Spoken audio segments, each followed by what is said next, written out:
हम्म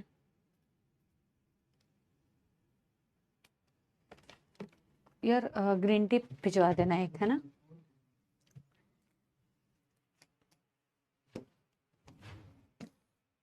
cardiac cycle. Hello hello hello, नमस्कार नमस्कार नमस्कार, good evening good evening good evening, नमस्ते नमस्ते नमस्ते। कैसे हैं आप लोग? नमस्कार नमस्कार नमस्कार। पहले तो मुझे बता दीजिए, क्या आपको नजर आ रही है आपकी प्यारी प्यारी जग से न्यारी समाप्ति मैम? गुड इवनिंग बेटा। ऑडियो वीडियो क्लियर है तो एक बारी मुझे बता दीजिए, फिर हम शुरू करने जा रहे हैं बेटा आज का लेक्चर। Yes everyone, audio video clear है? All good, all good. जल्दी दो थम्स अप। लव यू बच्चों, लव यू बच्चों।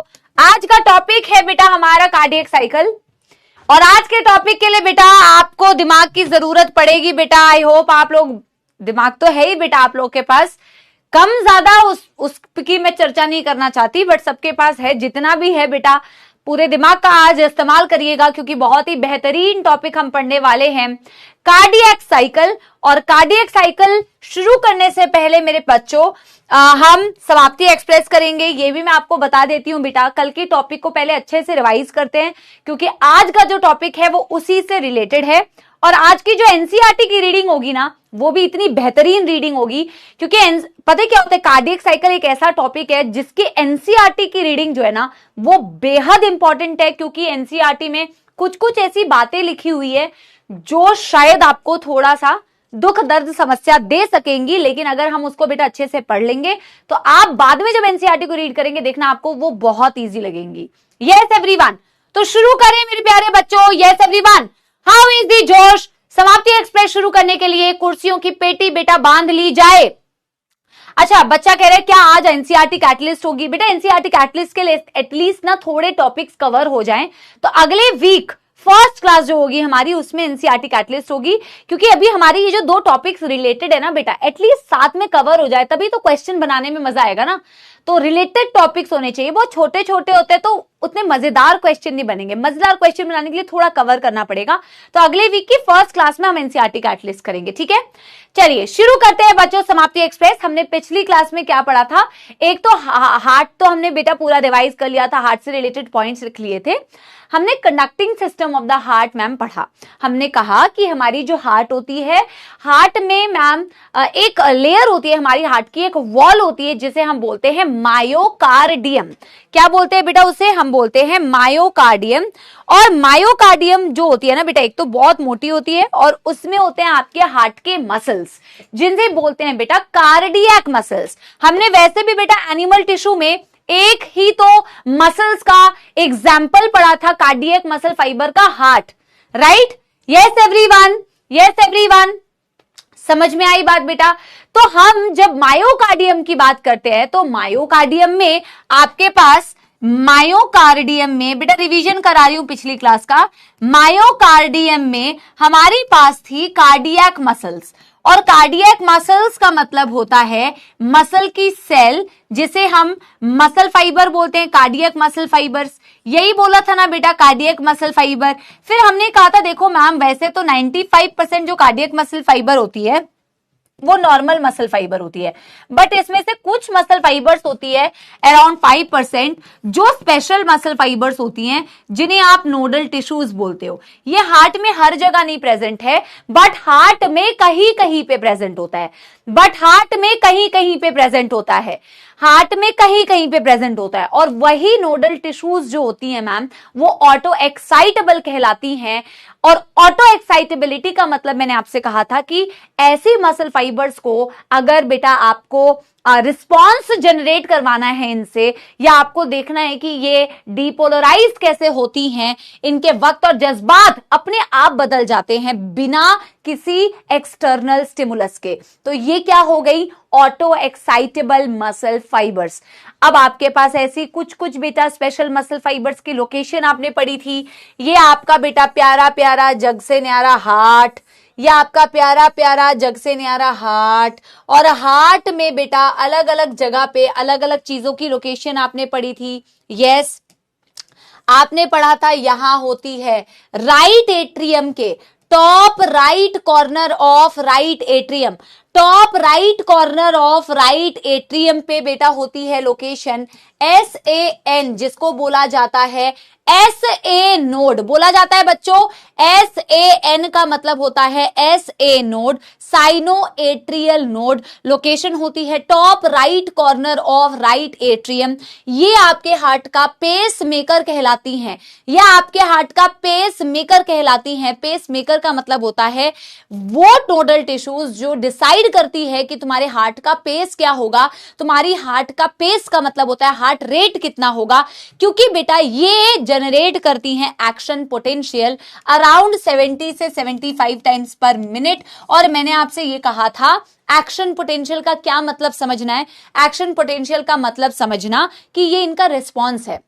ये स्टिमुलस, जैसे आप किसी को स्टिमुलस देते हो तो बेटा वो उसके वक्त और जज्बात बदलते हैं ना। नॉर्मल सेल का चार्ज जो होता है अंदर से, मतलब किसी भी सेल का बॉडी में किसी भी मसल फाइबर का चार्ज अंदर से नेगेटिव होता है, बाहर से पॉजिटिव होता है। नॉर्मल सेल्स को जब आप स्टिमुलस देते हो तो स्टिमुलस देने पर फिर उसका चार्ज बदलता है, तो वो डीपोलराइज करती है। चार्ज बदलना, डीपोलराइज करने का मतलब ही होता है एक्शन पोटेंशियल जनरेट हुआ, एक्शन किया। एक्शन क्या किया? चार्ज बदल गए, वो डीपोलराइज हो गई। आपके जो नोडल टिश्यूज होते हैं उनमें भी पहले अंदर से नेगेटिव और बाहर से पॉजिटिव होता है, लेकिन उनको बिना किसी स्टिमुलस, एक्सटर्नल स्टिमुलस के ही उनमें चार्ज अपने आप, जो ऑटो एक्साइटेबिलिटी की प्रॉपर्टी है, कितनी बार ये चेंजेस बेटा पर मिनट हो सकते हैं? 70 से 75 टाइम्स। और यही आपके हार्ट रेट को बेटा डिसाइड करती है। अराउंड 72 बीट्स पर मिनट आप बोलते हो।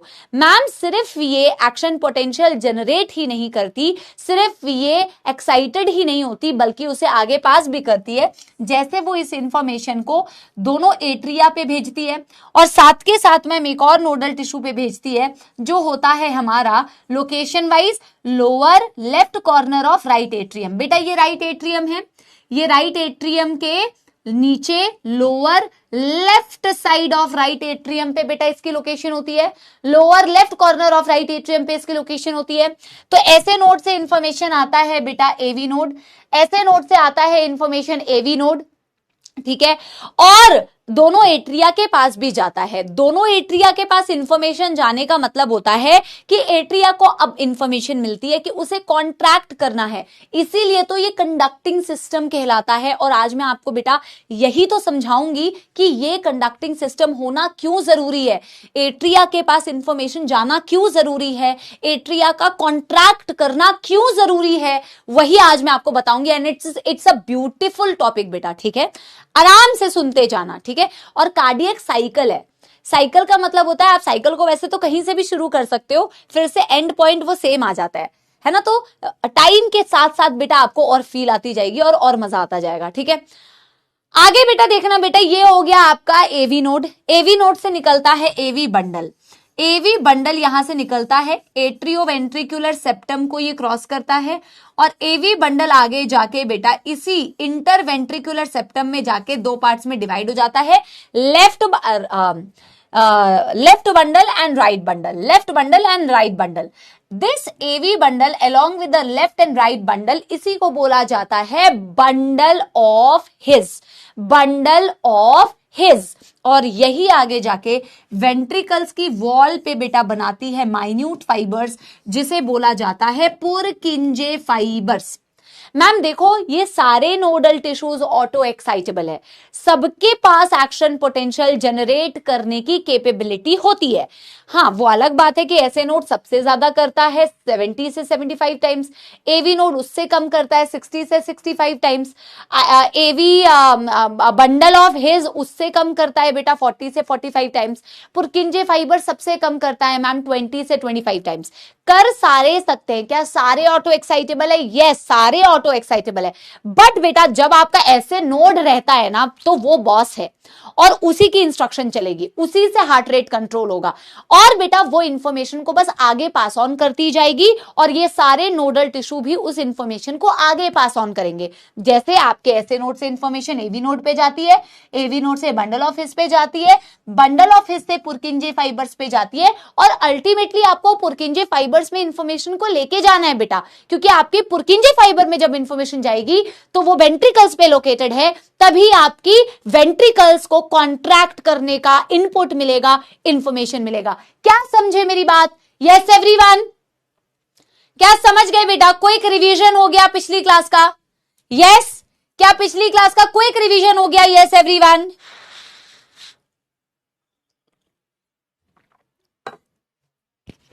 यस एवरीवन,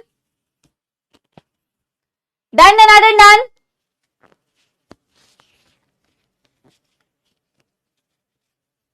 शुरू करें फिर आज की class. Yes everybody, yes everybody, क्या तैयार हैं? मैंने कल की क्लास में एक और टर्म बताया था मेरे प्यारे प्यारे छोटे छोटे बच्चों। मैंने आपको एक टर्म बताया था कि बेटा आप याद रखना, कॉन्ट्रैक्शंस को यहां पे हम सिस्टोल वर्ड से इंडिकेट करेंगे और डायास्टोल को हम यहां पे रिलैक्सेशन समझेंगे। Relaxation indicated by the word diastole and contraction will be indicated by the word systole. मैंने आपको साथ में एक और चीज बताई थी, डीपोलराइजेशन, रीपोलराइजेशन और पोलराइज स्टेट। मैंने आपसे कहा था कि जब भी आप याद रखना कोई भी सेल डीपोलराइज करती है, इसका मतलब अब वो सिस्टोल करेगी। जब आपकी कोई भी सेल डीपोलराइज करती है तो आप याद रखना अब वो वाली सेल्स कॉन्ट्रैक्ट करने वाली है, वो वाली जगह पे कॉन्ट्रैक्शन होगा। और जब भी कोई भी जगह पे आपको रीपोलराइजेशन दिखता है तो आप समझोगे कि वो वाली जगह पे रिलैक्सेशन होने वाला है, यानी डायास्टोल होने वाला है। ठीक है, यानी कि डीपोलराइजेशन की वजह से हमेशा सिस्टोल होता है और रीपोलराइजेशन की वजह से हमेशा डायास्टोल होता है। बताया था ना ये मैंने? यस, बहुत शानदार। समाप्ति एक्सप्रेस हो चुका है। जितने भी मेरे प्यारे प्यारे अर्जुनास 2.0 से आए हैं बेटा जी, ये क्विक रिवीजन चलता है बेटा, ये नया टॉपिक नहीं होता, ये रिवीजन होता है। ठीक है, फास्ट स्लो का कोई सिस्टम ही नहीं है अभी। ठीक है, अब बेटा हम हेडिंग डालेंगे क्या? कार्डियक साइकिल वैसे तुमने हेडिंग डाल दी थी, बट कार्डियक साइकिल को अगर हम डिफाइन करना चाहें तो पहले उसकी एक छोटी सी डेफिनेशन कैसे लिख सकते हैं? कार्डियक साइकिल, आपको ना एक बेटा ये डेफिनेशन तो आपको जहां पे जगह मिल रही है वहीं पे लिख लो, बट जो कार्डियक साइकिल है उसको हमें मल्टीपल वेज में लिख के समझना है। तो जो मैं कार्डियक साइकिल समझाती हूं उसके लिए आपको एक नया पेज चाहिए होगा। ये तो आपको जहां पे भी जगह है ना वहां पे बेटा 2-3 लाइन्स है वो लिख लो। जो साइकिल हमें बनानी है उसके लिए पहले एक फ्लो चार्ट बनाएंगे। उसके लिए तुम्हें नया पेज लेना है और नए पेज में लैंडस्केप में बनाना है, नए पेज में लैंडस्केप पे बनाना है। ठीक है, पहले ही बता दे रही हूं आपको। कार्डियक साइकिल को हम समझते हैं अगर, तो this is basically a cycle, this is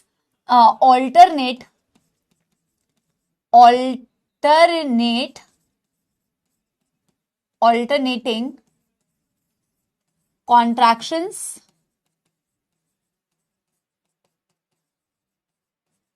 and relaxation,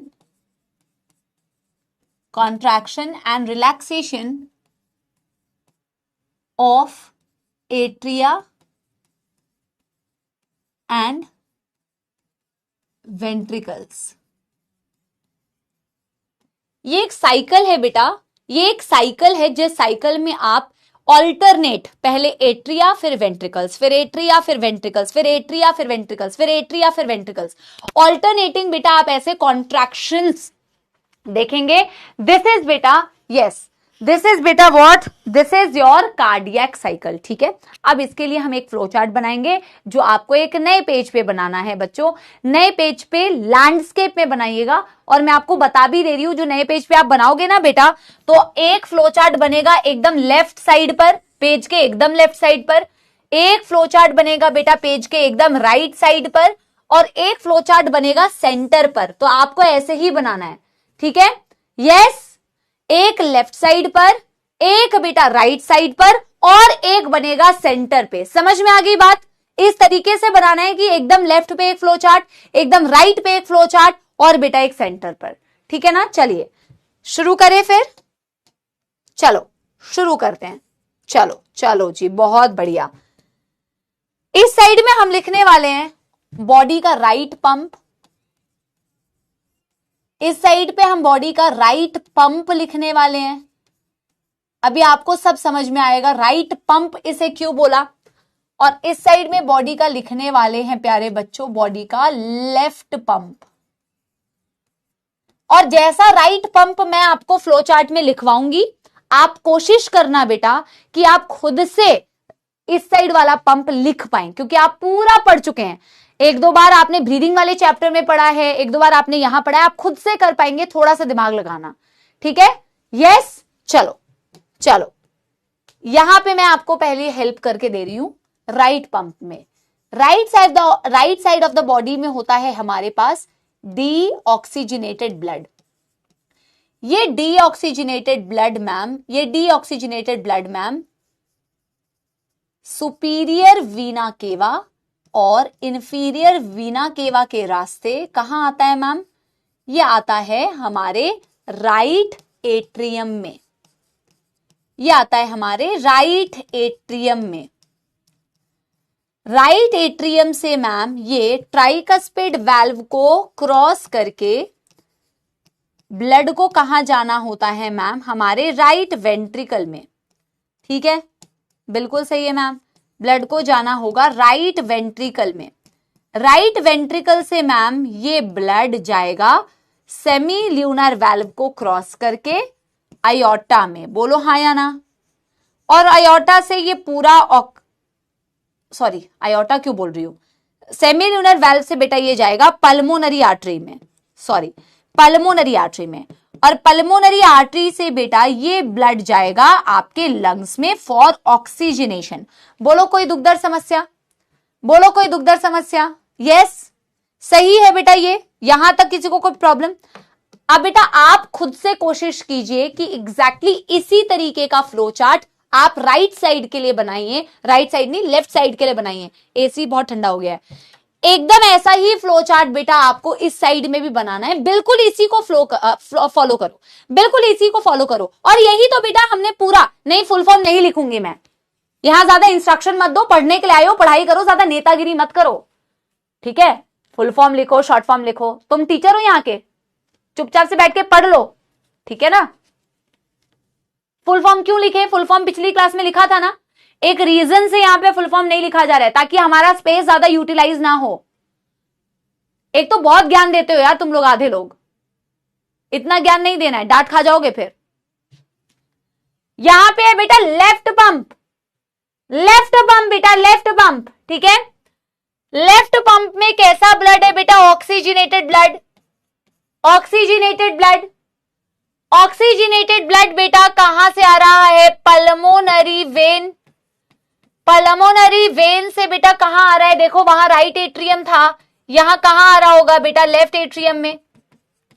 यहां कहां आ रहा होगा बेटा? लेफ्ट एट्रियम में। यस, हाँ वो स्पैमर्स से, फिर भी बेटा स्पैमर्स को भी डांट लगाना तो बनता है ना।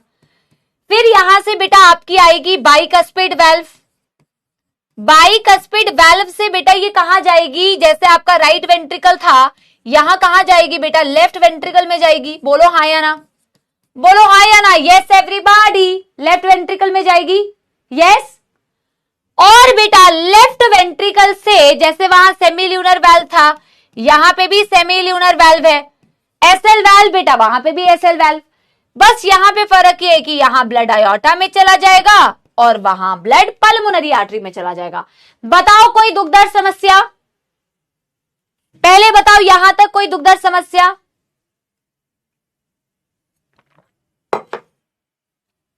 यहां तक कोई दुख दर्द समस्या?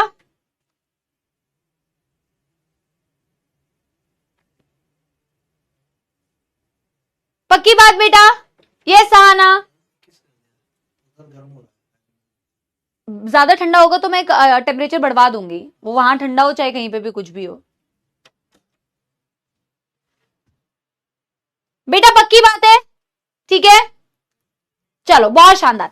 लेकिन मेरे बच्चों, क्या ये ब्लड अपने आप बहता है? यही तो मैं आपको कल समझाने की कोशिश कर रही थी कि तुम्हारा ब्लड जब तुम, ठीक है चलो, ग्रेविटी के अलोंग पढ़ रहे हो तब तो कोई प्रॉब्लम नहीं है, तब तो कोई प्रॉब्लम नहीं है कि मैम हाँ ये तो समझ में आ रहा है कि एट्रिया से वेंट्रिकल में ब्लड चला जाएगा, बट हम ये नहीं समझ पा रहे कि हमारे लेफ्ट वेंट्रिकल से जो आयोटा ऐसे करके निकली होती है, तो वो जो आयोटा होती है उसमें ब्लड ऊपर की दिशा में कैसे गया, या फिर बेटा पल्मोनरी आर्टरी में ब्लड कैसे गया? ये तुम थोड़ा सा दिमाग खुद से सोचो ना कि मैम वेंट्रिकल से जो ब्लड वेसल है नीचे से ब्लड ऊपर की डायरेक्शन में कैसे चला गया।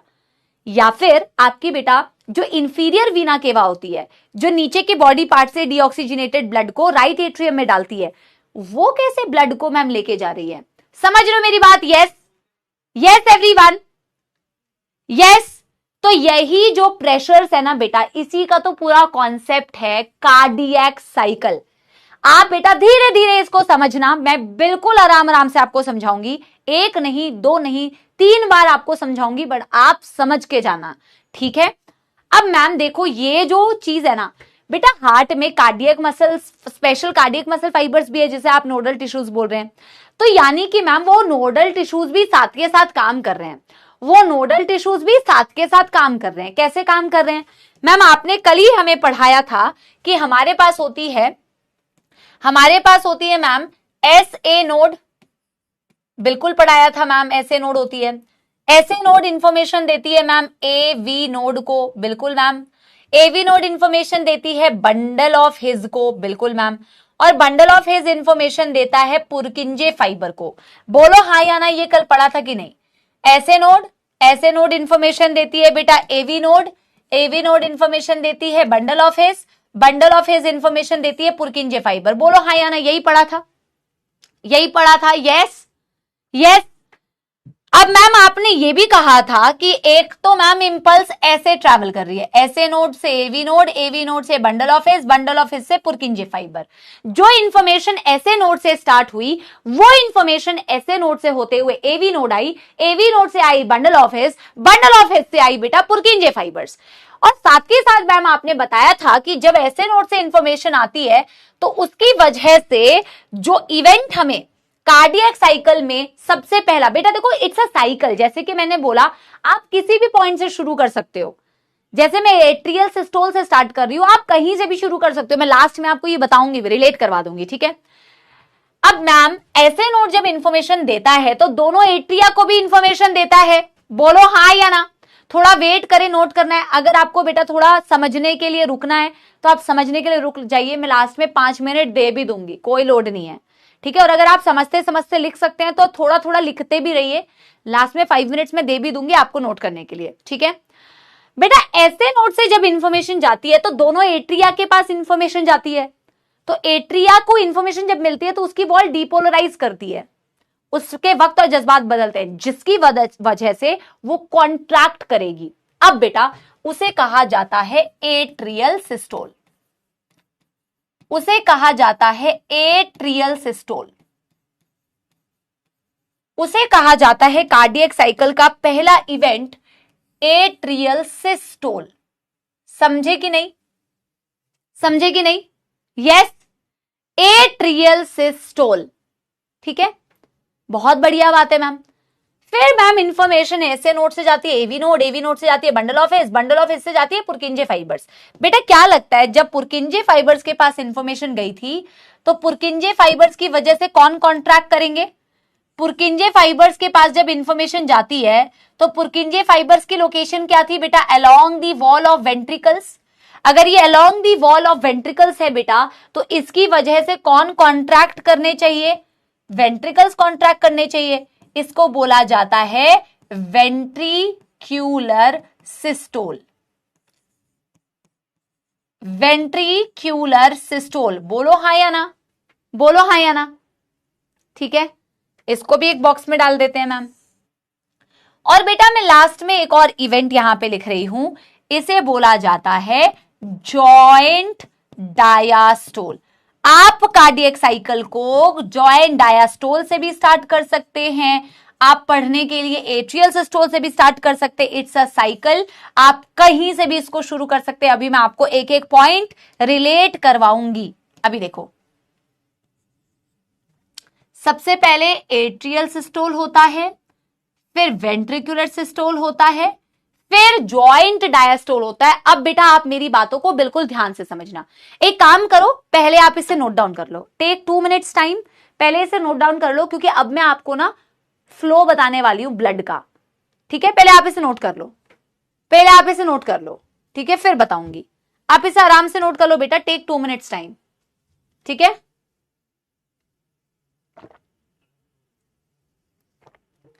जल्दी जल्दी जल्दी जल्दी कर लीजिए।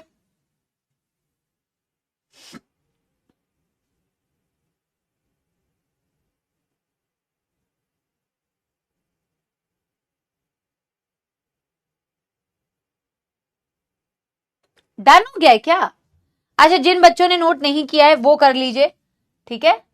जिन बच्चों ने साथ साथ नोट किया है वेरी गुड, जिसने नहीं किया है बेटा आप एक बार नोट कर लीजिए, कोई दिक्कत नहीं है, ठीक है। यस,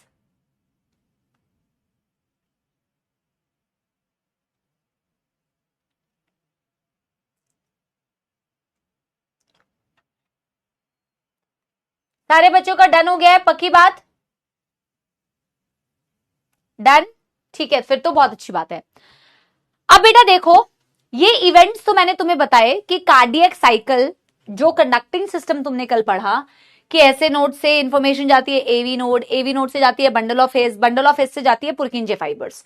और मैंने तुम्हें ये भी बोला कि ऐसे नोड जब इंफॉर्मेशन देता है तो दोनों एट्रिया को देता है, तो दोनों एट्रिया कॉन्ट्रैक्ट करती है, जिससे एट्रियल सिस्टोल बोलते हो। और जब बेटा पुरकिंजे फाइबर्स पे इंफॉर्मेशन जाती है तो पुरकिंजे फाइबर्स से दोनों वेंट्रिकल्स कॉन्ट्रैक्ट करते हैं, जिसे बोला जाता है वेंट्रिकल सिस्टोल। अब मैम ये जॉइंट डायस्टोल आपने क्या लिख रखा है, ये थोड़ा सा बताओ। अब मेरी बातों को बिल्कुल कृपया करके ध्यान से सुनिए, एक एक पॉइंट लिखा जाएगा बट बेटा आप दिमाग में सुनिए पहले, बहुत मजेदार है, ठीक है यार। जहां मैंने बेटा एट्रियल सिस्टोल लिख के रखा है वहां ऑटोमेटिकली ये अंडरस्टूड है कि वेंट्रिकल्स इस वक्त में क्या कर रही होगी, डायास्टोल।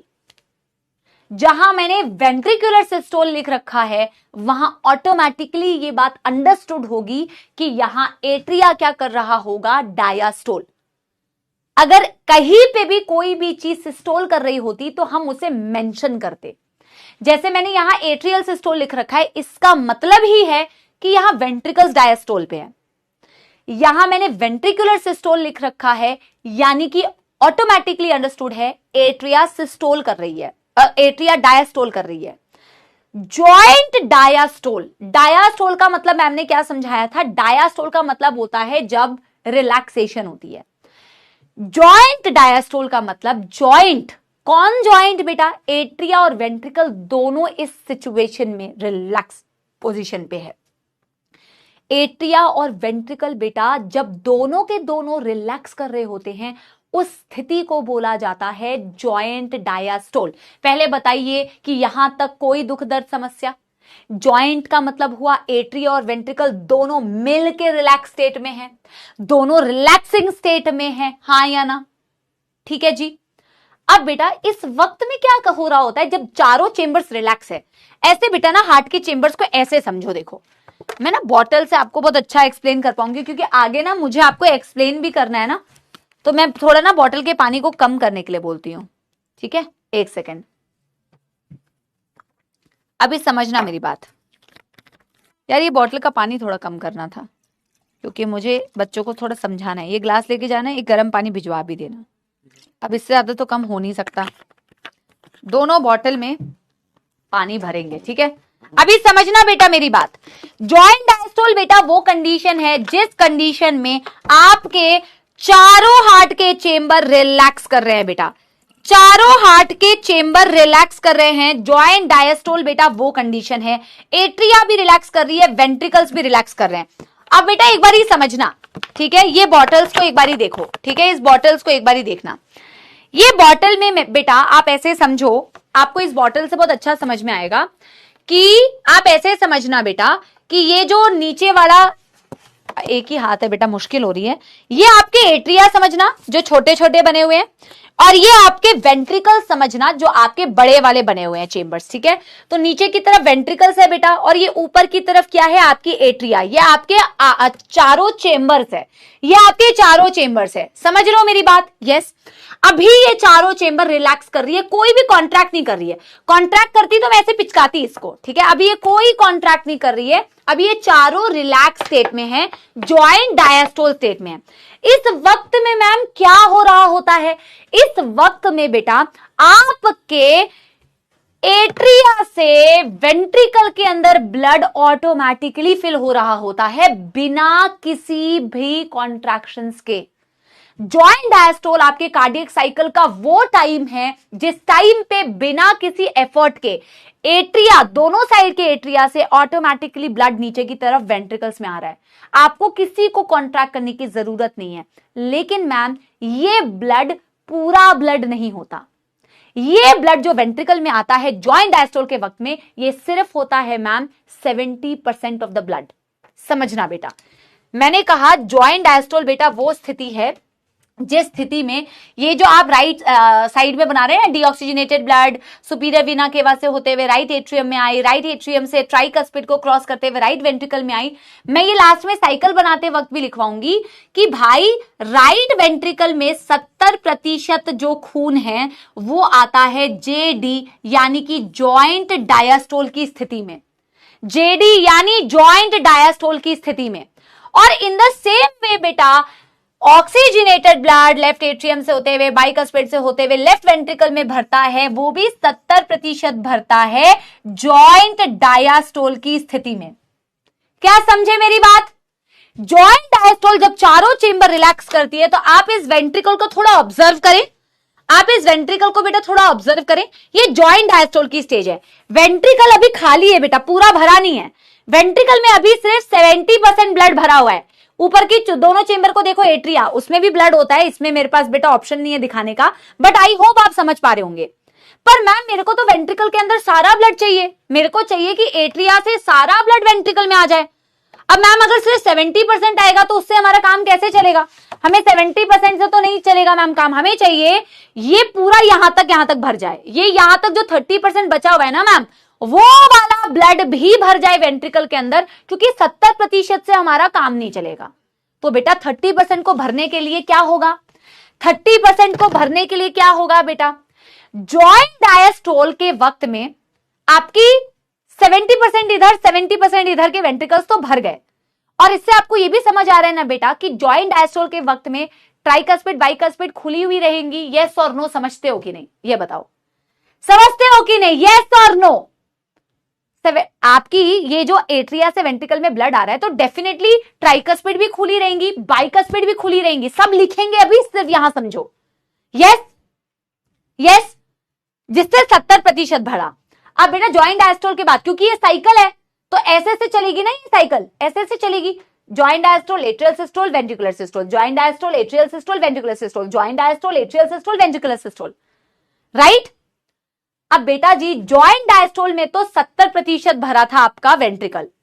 इसी के तुरंत बाद जो अगला इवेंट होता है वो होता है एट्रिया का सिस्टोल, और वही तो हमें करना था मैम, क्योंकि मैम अभी तो हमारे वेंट्रिकल के अंदर सिर्फ 70% ब्लड आया था।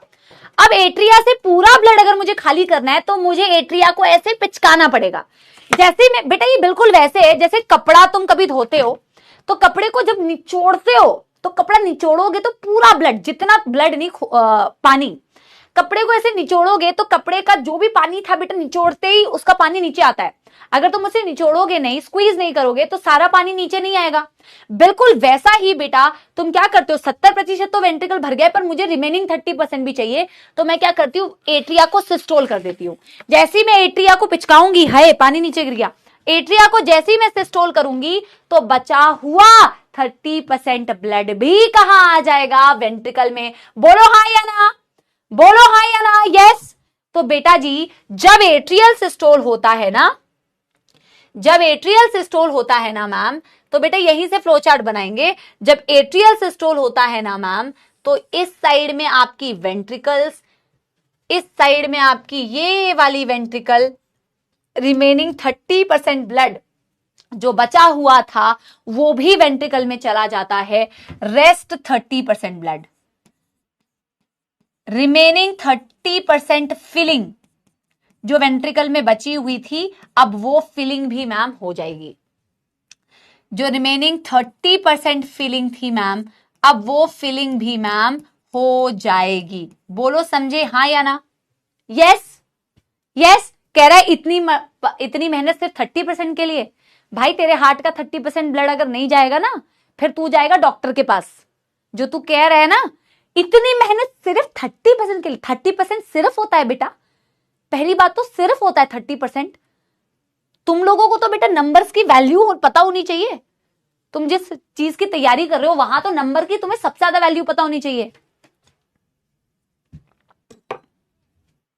इतनी मेहनत सिर्फ डॉक्टर बनने के लिए, एक एमबीबीएस की कॉलेज की सीट के लिए सिर्फ इतनी मेहनत। अब बेटा आगे क्या होगा मेरे प्यारे प्यारे बालकों?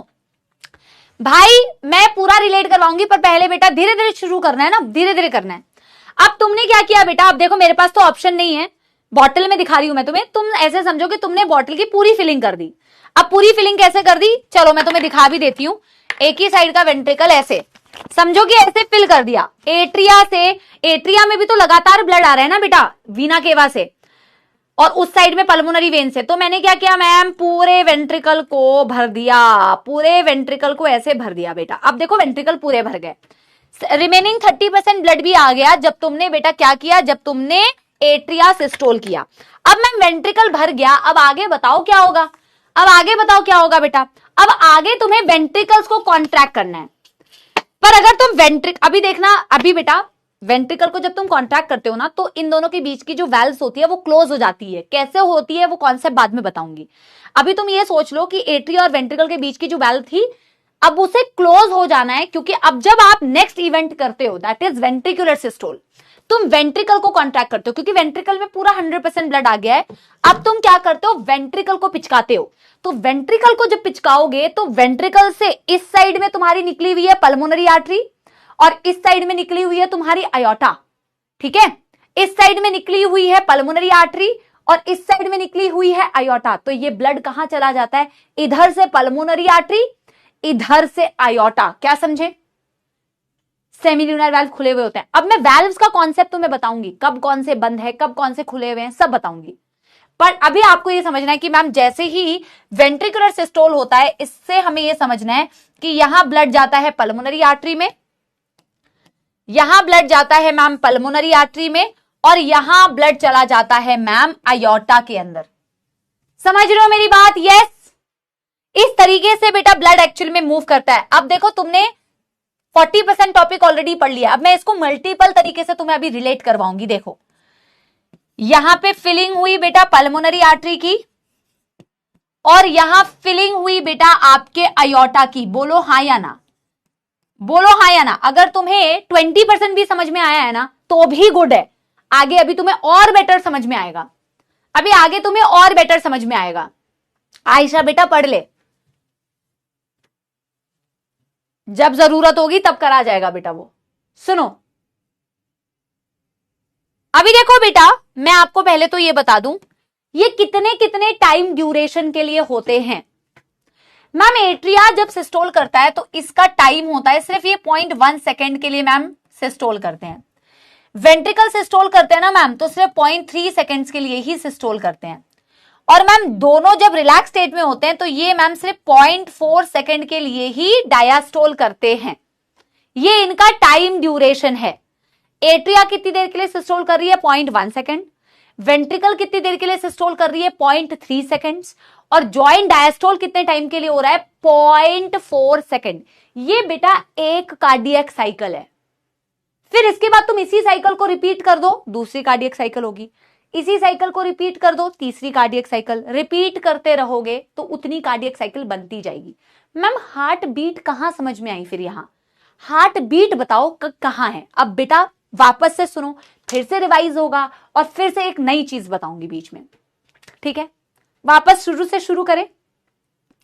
सबसे पहले हमारे हार्ट के चारों चेंबर्स मस्त रिलैक्स स्टेट में होते हैं। आप इमेजिन करना आंखें बंद करके जो मैं बता रही हूं, इमेजिन करो आपके सामने बेटा हार्ट के चारों चेंबर्स बने हुए हैं।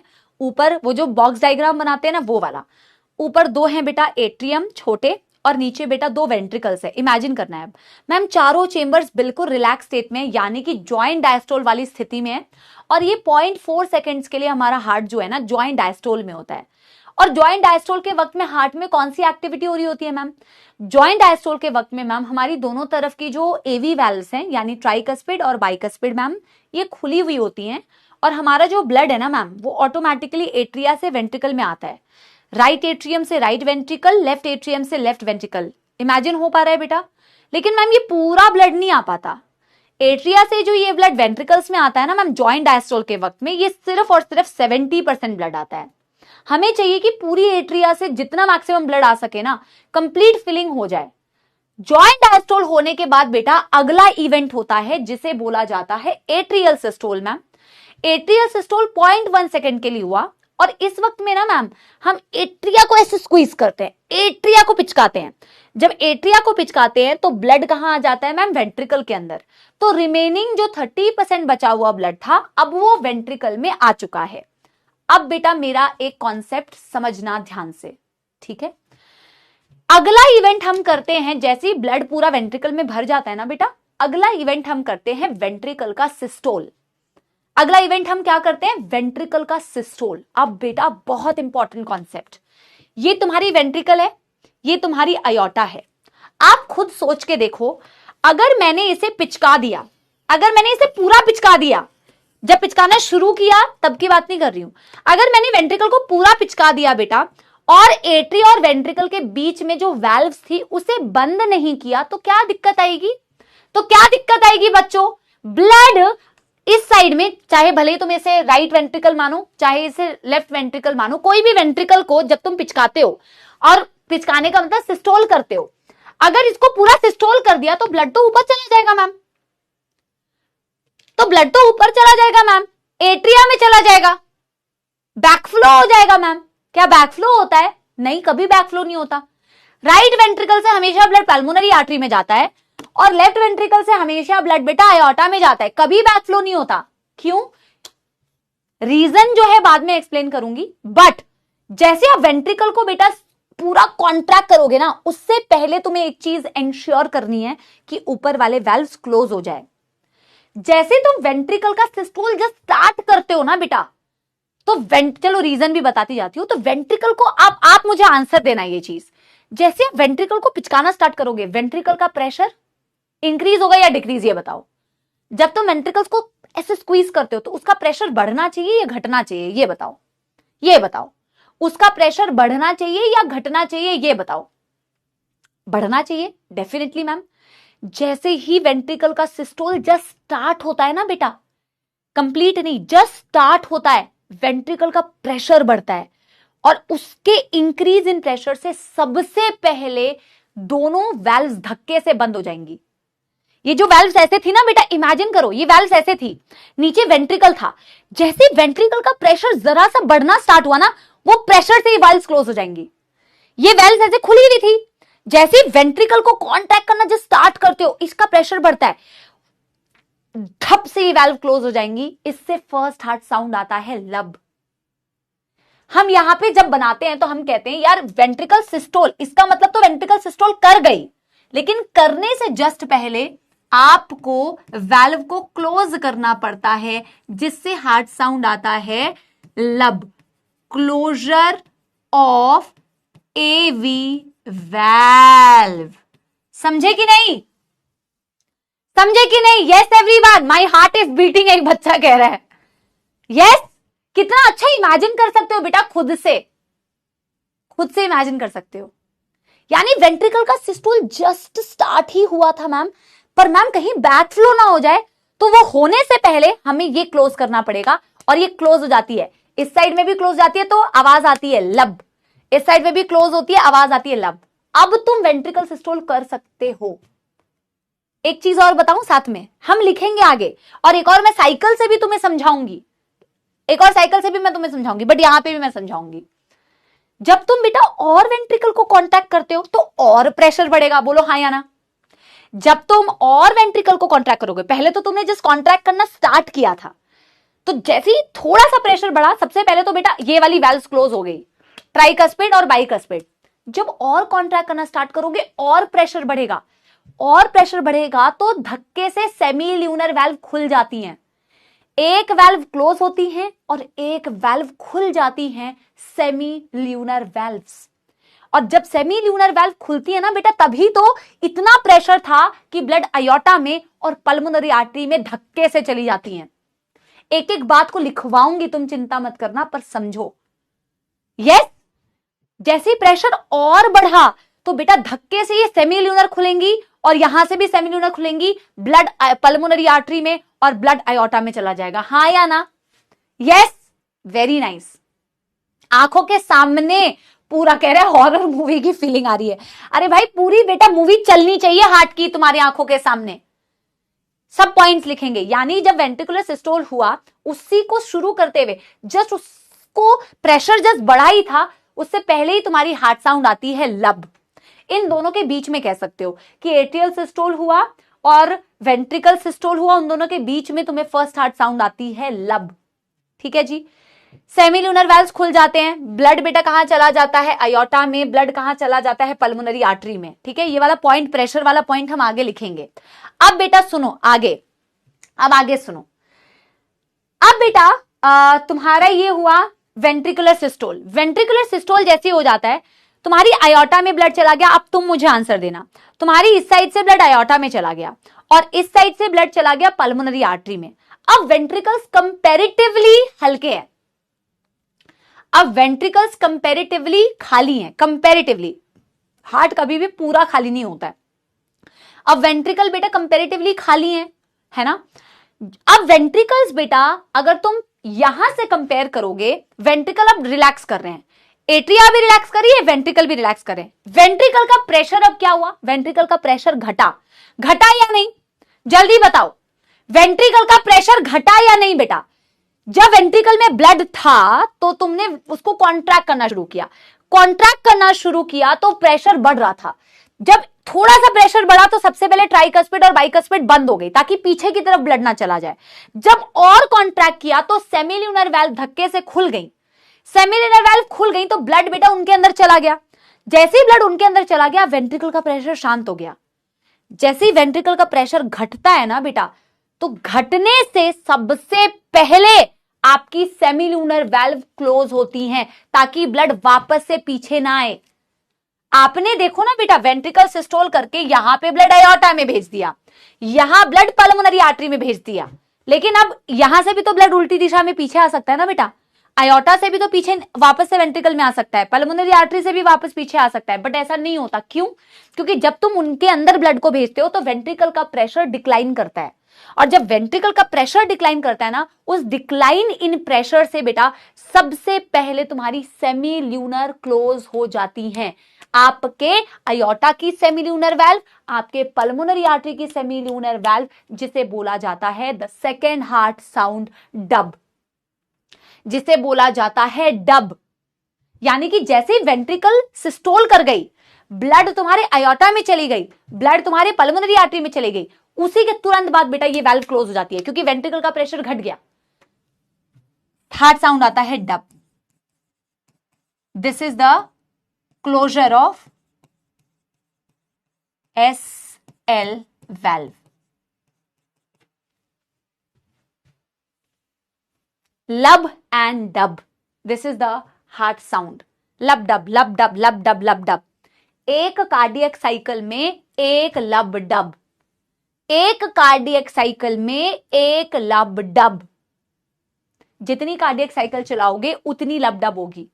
अब बेटा ये तो 50% है, इसी को मैं अब तुम्हें दूसरे मेथड से भी समझाऊंगी, इसी को अभी मैं तुम्हें दूसरे मेथड से भी समझाऊंगी। मुझे ये बताओ कि तुम्हें यहां तक की बातें क्लियर हुई या नहीं। इसको अभी बेटा मैं एक और वे में तुम्हें समझाऊंगी, तुम चिंता ना करो, ठीक है। जल्दी बताओ, यस एवरीवन।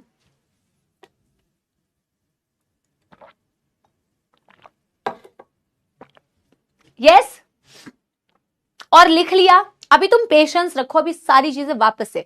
और बेटा देखो, ये एक कार्डियक साइकिल है, तो एक कार्डियक साइकिल का टाइम कितना हुआ, 0.1 second plus 0.3 second plus 0.4 second.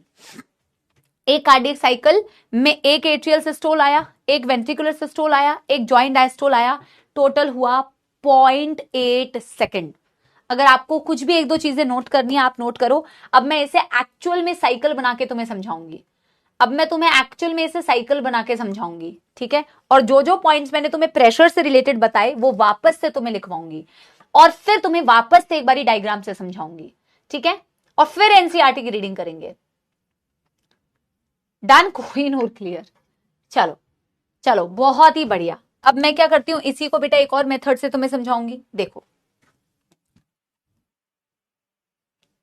पहली बात तो कुछ पॉइंट्स लिखते हैं, फिर फर्स्ट पॉइंट में ये लिखूंगी,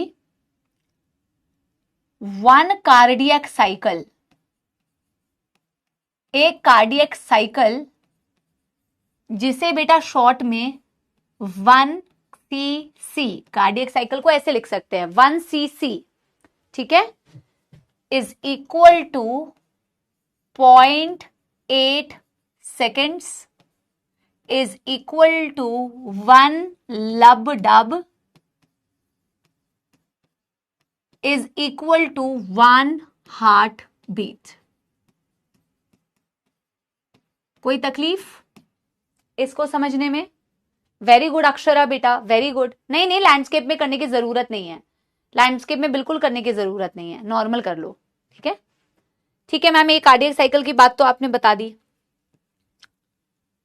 अब मैम एक दो पॉइंट्स लिखने से पहले एक साइकिल बनाते हैं, जो कार्डियक साइकिल की साइकिल है। हम ऐसे बना सकते हैं कार्डियक साइकिल को, हम ऐसे बना सकते हैं कार्डियक साइकिल को। ठीक है जी, कार्डियक साइकिल को जरा डिवाइड करते हैं। टोटल 0.8 सेकेंड का है ना कार्डियक साइकिल। इसे आप ऐसे भी बना सकते हो, क्योंकि एक साइकिल है तो आप इसे डेफिनेटली ऐसे बना सकते हो। इसमें हम बेटा क्या लिख रहे हैं, इसमें हम लिखेंगे ये टोटल एक कार्डियक साइकिल है बेटा। इसमें एट्रियल सिस्टोल हो रहा है ये 0.3 सेकेंड्स के लिए बच्चों। यहां हो रहा है वेंट्रिकुलर सिस्टोल कितने टाइम के लिए बेटा, 0.3 नहीं 0.1 सेकेंड, 0.1 सेकेंड के लिए एट्रियल सिस्टोल। यहां हो रहा है वेंट्रिकुलर सिस्टोल कितने टाइम के लिए बेटा, 0.3 सेकेंड के लिए। और यहां हो रहा है बेटा जॉइंट डायास्टोल 0.4 सेकेंड के लिए। एक साइकिल बना कि नहीं? और आप देखो बेटा यहां पे साइकिल का आधा इस साइड है, तो ये टोटल मिला के 0.4 सेकेंड है। साइकिल का आधा इधर है, यानी कि ये 0.4 सेकेंड है। बोलो हाँ या ना, बोलो हाँ या ना बेटा, यस। और ये डॉटेड को ना, अब देखो मैं आपको समझाती हूं। अब बेटा मुझे आंसर देते जाना, मुझे एक बार ये आंसर देते जाना। जॉइंट डायस्टोल बेटा जो 0.4 सेकेंड के लिए था, यानी यहां से लेके यहां तक, मुझे बताओ इस दौरान क्या हो रहा है, आप मुझे बताओ। अभी आप पढ़ चुके हो जॉइंट डायस्टोल जो 0.4 सेकेंड के लिए था, जिस वक्त में बेटा आपकी दोनों हार्ट की जो दोनों क्या चारों चेंबर्स, दोनों एट्रिया, दोनों वेंट्रिकल रिलैक्स कर रहे हैं, इस जॉइंट डायस्टोल वाले स्टेट में मैंने जो एरो लगा रखा है, इस पूरे दरमियान क्या हो रहा होगा मुझे आप बताइए प्लीज। आप मुझे बताइए क्या हो रहा होगा, क्या हो रहा होगा। हाँ ठीक है, जॉइंट डायस्टोल का मतलब ऑल चेंबर्स रिलैक्स्ड। सबसे पहली बात तो ऑल चेंबर्स रिलैक्स्ड। ठीक है, ये वाली बात तो बेटा मैं समझ गई आप लोगों की कि चारों चेंबर्स बेटा रिलैक्स कर रहे हैं। दूसरी बात बेटा क्या आपको लिखनी है, 70% फीलिंग। मुझे वो बताओ, आप मुझे वो बताओ कि इस वक्त में ma'am 70% filling of ventricles will occur. ये मुझे आप बताओ ना, 70% filling of ventricles will occur. Ventricle की 70% फिलिंग हो रही है जब चारों चेंबर्स रिलैक्स्ड है। क्या मैं ये भी कह सकती हूं कि बेटा इस वक्त में आपकी ट्राइकस्पिड एंड बाइकस्पिड खुली हुई है? क्या मैं ये कह सकती हूं ट्राइकस्पिड एंड बाइकस्पिड खुली हुई है? कह सकती हूं कि नहीं? तभी तो बेटा, खुली नहीं रहेंगी तो ब्लड कैसे आएगा, खुली नहीं रहेंगी तो ब्लड कैसे आएगा, बोलो हाँ या ना, यस। मैम देखो जो बेटा अब मैं तुमसे ना कुछ कुछ क्वेश्चंस पूछूंगी, प्लीज बेटा अच्छे आंसर देना प्लीज, ठीक है, ताकि मुझे ये समझ, मैं अगर सारी चीजें खुद से बता दूंगी फिर तुम अपना दिमाग नहीं लगाओगे ना, इसलिए मैं तुमसे पूछूंगी एक दो चीजें। अब मैम यहां जब जिस वक्त में एट्रिया सिस्टोल कर रही है 0.1 सेकेंड के लिए, यानी यहां से लेके यहां तक, यानी यहां से लेके यहां तक, बेटा इस वक्त में क्या हो रहा है? एक तो एट्रिया सिस्टोल का मतलब मैम ने क्या बताया, एक तो एट्रिया सिस्टोल का मतलब मैम ने बताया कि इस वक्त में एट्रिया कॉन्ट्रैक्ट, और ऑटोमेटिकली अंडरस्टूड है कि वेंट्रिकल्स रिलैक्स।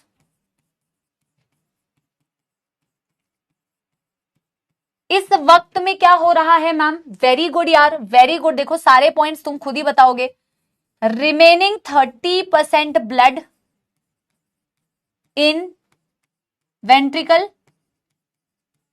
और मैम इस वक्त में भी हमारी try and by cuspid open होगी कि नहीं, ओपन होगी कि नहीं, बताओ हाँ या ना। यहां तक किसी को भी कोई दुख दर्द समस्या? रिमेनिंग 30% ब्लड आ गया, बताओ मुझे कोई दुख दर्द समस्या?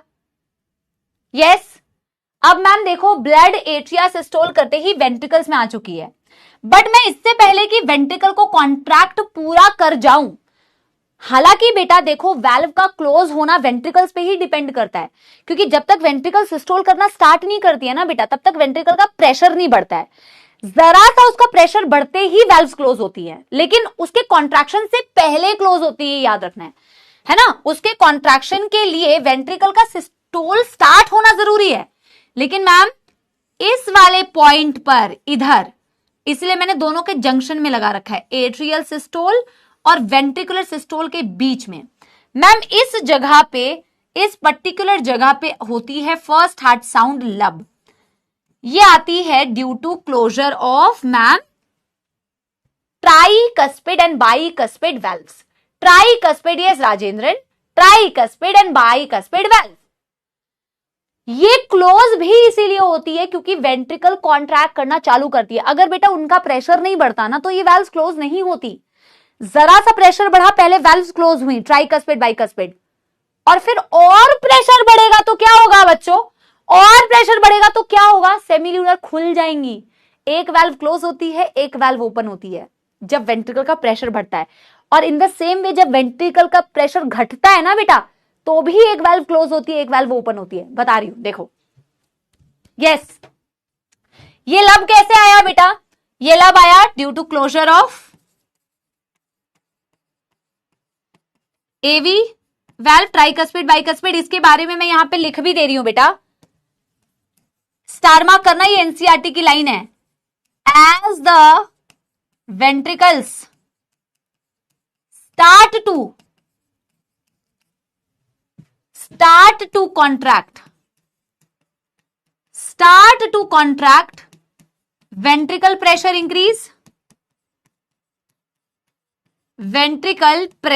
इंक्रीज्ड, जिसकी वजह से forces, closure of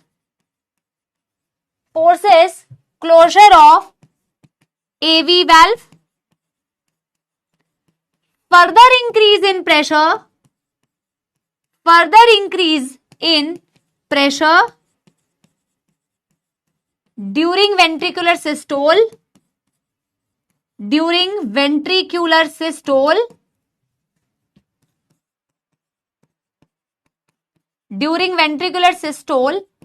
opens SL valve। एक वाल्व क्लोज हुई तो दूसरी वाल्व खुल गई। यस,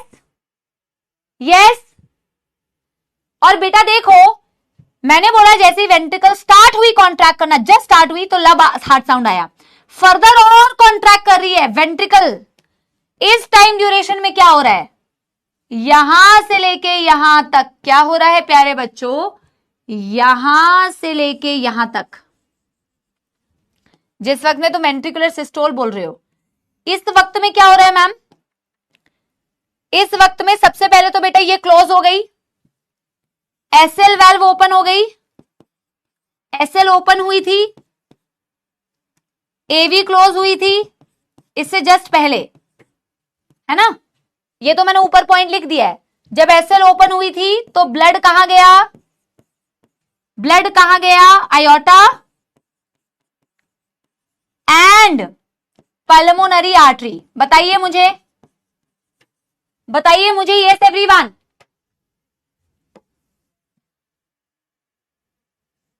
जल्दी बताइए यस। आप चाहो तो ना बेटा यहां पे ये क्लोज मत लिखो वरना तुम कंफ्यूज होगे, क्योंकि वेंट्रिकल सिस्टोल करने से पहले जो हम ऊपर पॉइंट लिख चुके हैं, ऑलरेडी लिख चुके हैं, क्योंकि एवी क्लोज बेटा जस्ट वेंट्रिकल स्टार्ट होती है कॉन्ट्रैक्ट करना, पूरा कॉन्ट्रैक्ट नहीं करती है। जब ज्यादा प्रेशर लगता है तब एसएल ओपन होती है, ठीक है। तो हमने ऊपर वो क्लोजर वाला पॉइंट लिख लिया है तो चिंता नहीं करना, ऊपर हम लिख चुके हैं, ठीक है। अब बेटा आखिरी पॉइंट बता दो, लास्ट पॉइंट बता दो। लास्ट पॉइंट ये मैम कि जब वेंट्रिकल सिस्टोल कर जाती है तो ब्लड आयोटा में चली गई, पल्मोनरी आर्टरी में चली गई। उसके बाद मैम क्या होगा, वेंट्रिकल सिस्टोल होने के बाद इस पॉइंट पर क्या होगा बेटा, अब मेरे पास जगह नहीं है तो मुझे ऐसे लिखना पड़ रहा है।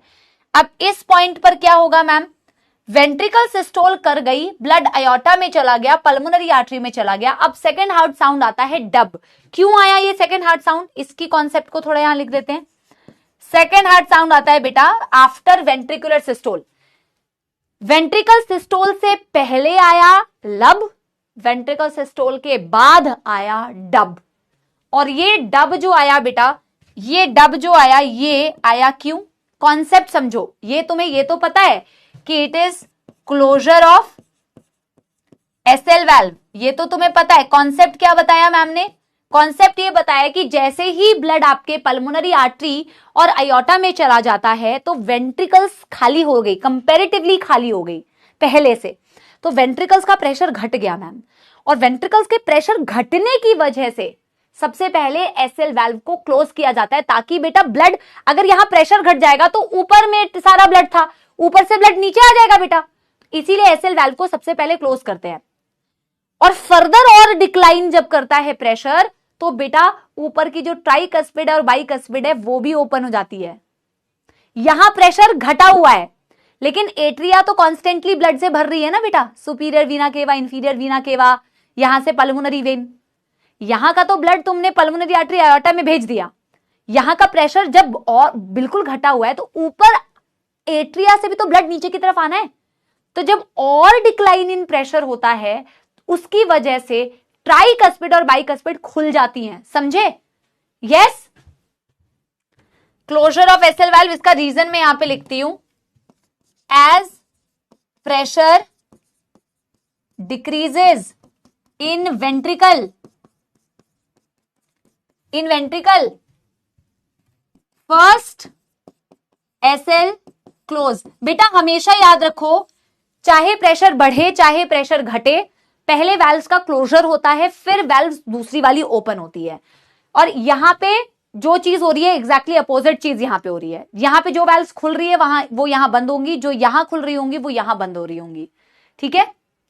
वाल्व की ओपनिंग पे कभी साउंड नहीं आता, दरवाजा अगर मैं जोर से बंद कर रही हूं तभी साउंड आएगा, वाल्व के क्लोजर पे साउंड आता है, वाल्व की ओपनिंग पे साउंड नहीं आता।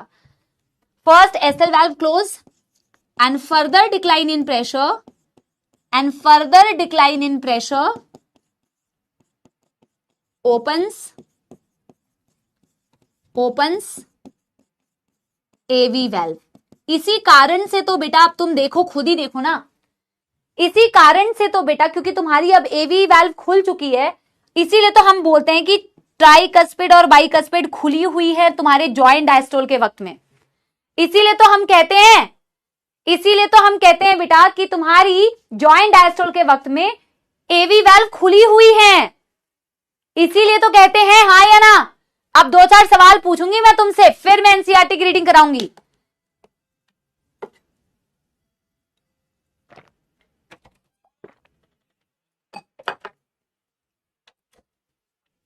मैं ना बेटा तुम्हारे ना वो चैट्स को देखो ऑफ नहीं करना चाहती, जितने बच्चे स्पैम कर रहे हैं उनके लिए। इतना एक बढ़िया टॉपिक जो तुम्हें एक्चुअल में ये महसूस करा सकता है कि तुम डॉक्टर बनने वाले हो, तुम उस टॉपिक में बेटा बातें कर सकते हो इस तरीके से। मैं अगर स्टूडेंट होती और मेरा 1 सेकंड का भी अटेंशन अगर यहां से हटता तो मुझे ये टॉपिक नहीं समझ आता। और पता आप लोगों के पास ये प्रिविलेज है कि आप ना चैट्स में लिखते रहते हो कॉन्स्टेंटली, आपने फोकस नहीं किया और पढ़ने वाले बच्चे ने फोकस किया, फिर आप बेटा स्पैम करते हो कि 5 बार और बोल दो, उससे बेटा पढ़ने वाले बच्चों को भी डिस्टर्बेंस होती है।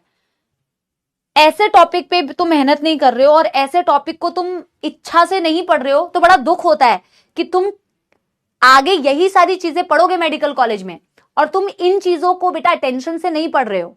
मैं सिर्फ उन 1% बच्चों के लिए कह रही हूं जो चैट्स करते हैं, ठीक है?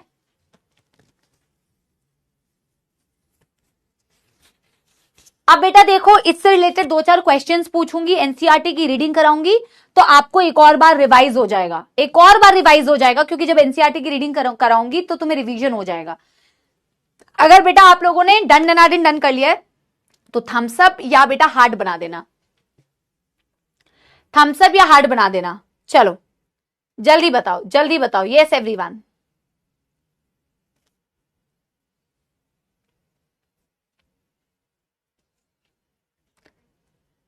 Done everyone.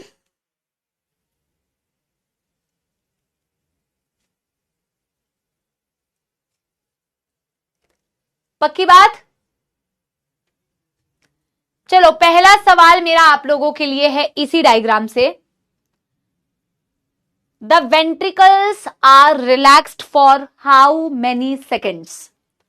The ventricles are relaxed for how many seconds? मेरा क्वेश्चन है, आप लोग कमेंट में आंसर दो। The ventricles are relaxed for how many seconds? Answer दो। The ventricles are relaxed for how many seconds? यही तो प्रॉब्लम है, आधे लोग गलत आंसर दे रहे हैं। अभी भी गलत तो दो गई क्योंकि तुम अपना दिमाग ही नहीं लगा रहे हो। Ventricles are relaxed for how many seconds? Maximum लोग गलत आंसर दे रहे हैं, मैक्सिमम लोग, और कुछ ही बच्चे हैं जो सही आंसर दे रहे हैं। करेक्ट आंसर है 0.5 सेकेंड्स। करेक्ट आंसर है 0.5 सेकेंड। मैंने पूछा वेंट्रिकल्स कितनी देर के लिए रिलैक्स्ड रहते हैं। एक तो बेटा वेंट्रिकल्स यहां रिलैक्स्ड है जब जॉइंट डायस्टोल कंडीशन है। थोड़ी तुम्हारे सामने कॉपी खुली हुई है, तुम कॉपी खोल के गलत आंसर दे रहे हो। यहां वेंट्रिकल्स बेटा रिलैक्स स्टेट पे है, जॉइंट डायस्टोल यानी 0.4 सेकेंड, और यहां पे भी तो वेंट्रिकल डायस्टोल में है, रिलैक्स्ड है 0.1 सेकेंड। इसे कौन ऐड करेगा? 0.4 प्लस 0.1 0.5 सेकेंड। नालायकों, थम्स अप दो अगर समझ में आ गया। थम्स अप दो अगर समझ में आ गया। अब अगर मैं यही क्वेश्चन तुमसे पूछती, atria is systole for how many seconds? Sorry, atria systole नहीं, atria is relaxed for how many seconds, तो क्या बोलते? Atria is relaxed for how many seconds, तो क्या आंसर देते? एट्रिया का डायस्टोल, सिस्टोल नहीं यार, डायस्टोल। एट्रिया का डायस्टोल, एट्रिया का रिलैक्सेशन कितने टाइम का आंसर देते बेटा? जल्दी सही आंसर दो। एट्रिया की रिलैक्सेशन कितने टाइम के लिए आंसर देते? एट्रिया कितने टाइम के लिए रिलैक्स हो रही है? एट्रिया यहां तो रिलैक्स नहीं हो रही है, एट्रिया यहां रिलैक्स्ड है जब वेंट्रिकल कॉन्ट्रैक्ट करिए यानी 0.3 सेकेंड। एट्रिया यहां पे भी रिलैक्स है यानी कि 0.4 सेकेंड। 0.3 plus 0.4 0.7 seconds. समझ में आ गई बात? इसे तुम्हें कॉपी में छापना नहीं है, ये तो ऐसे क्वेश्चंस तुम्हें दे सकते हैं, ये तो मैं तुमसे इसमें से पूछ ले रही हूं। ठीक है, सही है? यहां तक कोई दुखद समस्या तो नहीं है बेटा? कुछ कुछ कार्डियक साइकिल से रिलेटेड पॉइंट्स मुझे बताने हैं जो बेटा अभी तो तुम्हारे एनसीईआरटी में डायरेक्टली नहीं दिए हुए, बट बेटा वो पहले नीट में आए हुए हैं। वो अभी नीट में सारे पॉइंट्स नहीं आते, बट अगर मैं आपको बेटा एनसीईआरटी वाले एक दो पॉइंट्स में समझाऊंगी तो उसके लिए मुझे तुम्हें वो एक दो पॉइंट्स एक्स्ट्रा बताने पड़ेंगे, बट वो बहुत इजी पॉइंट्स है। ठीक है, और वो तुम्हारे कंसेप्ट को ही बिल्ड करेंगे क्योंकि एनसीईआरटी में स्ट्रोक वॉल्यूम दिया हुआ है। तो जब आपको मैं स्ट्रोक वॉल्यूम समझाऊंगी तो उससे रिलेटेड जो दूसरा पॉइंट है वो मुझे तुम्हें बताना ही पड़ेगा। है तो वो अतिरिक्त, बट बताना पड़ेगा, अदरवाइज स्ट्रोक वॉल्यूम को तुम समझ नहीं पाओगे अच्छे से। ठीक है, एक बार एनसीईआरटी की रीडिंग करें। चलो अपनी अपनी एनसीईआरटी खोलो बेटा जी। यस एवरीवन, अपनी अपनी एनसीईआरटी को एक बारी खोलो और एक बारी बेटा नोट डाउन करना कि एनसीईआरटी और तुम्हारे जो कॉन्सेप्ट तुमने समझे हैं, अब आपको एनसीईआरटी कितनी इजी लगेगी एक बारी देखना। ठीक है, देखो, how does the heart function. अभी कार्डियक साइकिल खत्म नहीं हुआ है, आज पूरी क्लास में कार्डियक साइकिल ही होगा, अभी पूरा पढ़ना है, लास्ट आधे घंटे भी कार्डियक साइकिल ही पढ़ेंगे। ठीक है, how does the heart function, heart कैसे काम करता है। Let us take a look, एक बारी देखते हैं। टू बिगिन विद, शुरुआत करते हैं हम। When 4 chambers of the heart are in a relax state, बेटा ये रिवीजन भी हो रहा है, एक बारी देखना। ठीक है, when all 4 chamber of heart is in relax state, आप कहीं से भी कार्डियक साइकिल शुरू कर सकते हैं। आप चारों चेंबर जब रिलैक्स है वहां से शुरू करो, जब आपकी एट्रिया सिस्टोल कर रही है वहां से शुरू करो, कहीं से भी कर सकते हो। हमने शुरू किया when all are in relax state, that means they are in joint diastole. NCERT में साइड में ही लिख लो जॉइंट डायस्टोल यानी जेडी, और यानी कि ये मैम 0.4 सेकेंड्स के लिए होती है। अब बेटा ध्यान रखो क्या कह रही है NCERT, as the tricuspid and bicuspid valve are open. बहुत इंपॉर्टेंट बात है, नहीं तो रटते रहते। तुम्हें ऑलरेडी पता है कि जब चारों चेंबर रिलैक्स है वहां पे ट्राइकस्पिड और बाइकस्पिड ओपन होती है, तभी तो ब्लड ऑटोमेटिकली जॉइंट डायस्टोल वाली स्टेट में एट्रिया से वेंट्रिकल के तरफ बह रहा है। और ये वाल्व ओपन कैसे हुई थी? क्योंकि जब तुमने वेंट्रिकल को सिस्टोल किया था तो ब्लड अयोर्टा में चली गई थी और ब्लड पल्मोनरी आर्टरी में चली गई थी। तो तुम्हारे वेंट्रिकल्स कंपैरेटिवली खाली थे। जब वो खाली थे, रिलैक्स थे, तो सबसे पहले तो तुमने सेमील्यूनर को क्लोज किया था ताकि ब्लड पीछे ना आए, और फर्दर डिक्लाइन जब प्रेशर होता है तो उस वजह से तुम्हारी ये जो ट्राइकस्पिड बाइकस्पिड है वो खुल जाती है ना, क्योंकि अब वेंट्रिकल भी रिलैक्स हो गई, एट्रिया तो रिलैक्स कर ही रहे थे, जॉइंट डायस्टोल की स्टेट। तो ट्राइकस्पिड बाइकस्पिड क्या हो गई बेटा? ओपन, और इससे तुम्हारी वेंट्रिकल्स की फिलिंग होती है। And blood from the pulmonary veins, vena cava, flows into the left and right ventricle respectively through left and right atria. तो जो ब्लड तुम्हारी वीना केवा और पल्मोनरी वेन से राइट एट्रियम और लेफ्ट एट्रियम में आ रहा था, वो तुम्हारे वेंट्रिकल्स के अंदर भर जाता है। ये होता है जॉइंट डायस्टोल के वक्त में। बट आप यहीं पे लिख के रखिए बेटा कि ये जो ब्लड भरता है ये होता है ओनली 70% ऑफ द ब्लड। ये ब्लड होता है ओनली 70% ऑफ द ब्लड, ठीक है, ओनली 70% ऑफ द ब्लड। आगे देखो, The semilunar valves are closed at this stage. Obvious सी बात है, ज्वाइंट डायस्टोल जब हो रहा है, जब चारों चेंबर्स रिलैक्स्ड है, सेमिलुनर तो क्लोज्ड है ना, क्योंकि वहां पे अयोर्टा और पल्मोनरी आर्टरी में ब्लड चला गया था, सिर्फ ट्राइकस्पिड और बाइकस्पिड ही तो खुली हुई थी। आगे बोला हुआ है, SA node now generates an action potential which stimulates both the atria to undergo simultaneous contractions. हमने साथ के साथ वो बेटा कंडक्टिंग सिस्टम पढ़ा कि अब हमें दिखता है कि ऐसे नोड जब एक्शन पोटेंशियल जनरेट करता है तो वो दोनों एट्रिया को इंफॉर्मेशन भेजता है, जिससे दोनों एट्रिया साइमल्टेनियस मतलब एक साथ कॉन्ट्रैक्ट करती है, और उसी को बोला जाता है एट्रियल सिस्टोल। उसी को बोला जाता है बेटा एट्रियल सिस्टोल, ठीक है। This increases the flow of blood into the ventricles by about 30%। देखो ऊपर लिखा नहीं था 70%, पर यहां पे लिखा हुआ है 30%, यानी ऊपर 70% था, है ना। This increases the blood flow by 30%। आगे क्या कहा है? Action potential is conducted to the ventricular side by the AV node, AV bundle, from where the bundle of His transmits it to the entire ventricular musculature. बोला ma'am आगे यही information ventricles के पास आएगी, but कैसे आएगी? ऐसे node से AV node, AV node से AV बंडल या बंडल ऑफ हिस, और बंडल ऑफ हिस से होते हुए पुरकिंजी फाइबर्स, जिससे आपकी पूरी एंटायर वेंट्रिकुलर मस्क्यूलेचर पे वो इंफॉर्मेशन आएगी, राइट। अब देखो बेटा, this causes ventricular muscles to contract. Ventricle के पास इंफॉर्मेशन आई तो वेंट्रिकुलर सिस्टोल होगा, यानी एट्रियल सिस्टोल हुआ, उसके बाद वेंट्रिकुलर सिस्टोल होगा, जैसे वेंट्रिकुलर सिस्टोल बोलते हैं। यहां पे टाइम लिख लो बेटा 0.3 सेकेंड्स, लिख लो टाइम 0.3 सेकेंड्स। और जब वेंट्रिकल सिस्टोल कर रही होती है तो मैम ने आपको समझाया है कि उस वक्त में एट्रिया रिलैक्स करती है, एट्रिया डायास्टोल में होती है, right. The atria undergoes relaxation, that is diastole, ठीक है। Coinciding with the ventricular systole, coinciding with the ventricular systole का मतलब है जिस वक्त में वेंट्रिकल सिस्टोल उस वक्त में एट्रिया डायस्टोल, दोनों कोइंसाइड कर रही होती है। जिस वक्त में वो रिलैक्स तो ये कॉन्ट्रैक्ट, समझ रहे हो? Yes. Ventricular systole increases the ventricular pressure. ये इतनी इंपॉर्टेंट लाइन है जिसे आप लोग अच्छे से नहीं पढ़ते हो, और ये स्टेटमेंट बेस्ड क्वेश्चन में पूछा जा सकता है बच्चों। Ventricular systole increases ventricular pressure, ventricle systole की वजह से वेंट्रिकल का प्रेशर बढ़ता है, causes the closure of tricuspid and bicuspid valve due to attempted backflow of the blood into the atria. जब मैं इससे प्रेशर को बढ़ाऊंगी तो ऐसा लग रहा है कि बैकफ्लो होने वाला है, पर मैम जैसे ही इसका प्रेशर बढ़ता है तो इससे पहले कि वेंट्रिकल्स पूरी सिस्टोल कर पाए, प्रेशर से ही मैम वाल्व्स क्लोज हो जाती हैं, जिसे बोलते हैं फर्स्ट हार्ट साउंड, लब। As the ventricular pressure increases further, जब और ज्यादा वेंट्रिकल के प्रेशर को इंक्रीज किया, the semilunar valve guarding the pulmonary artery and the aorta are forced open. जब और प्रेशर बढ़ाया तो मैम दोनों तरफ की सेमील्यूनर वाल्व भी खुल गई, एसी। यस, आगे देखो। नहीं युगल,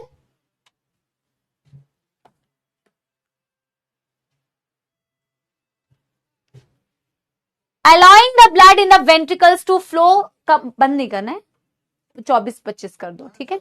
हाँ, allowing the blood from the ventricles to flow through the vessels into the circulatory pathways। मतलब कि जब और प्रेशर बढ़ा तो आपका ब्लड आयोटा और पल्मोनरी आर्टरी में चला गया।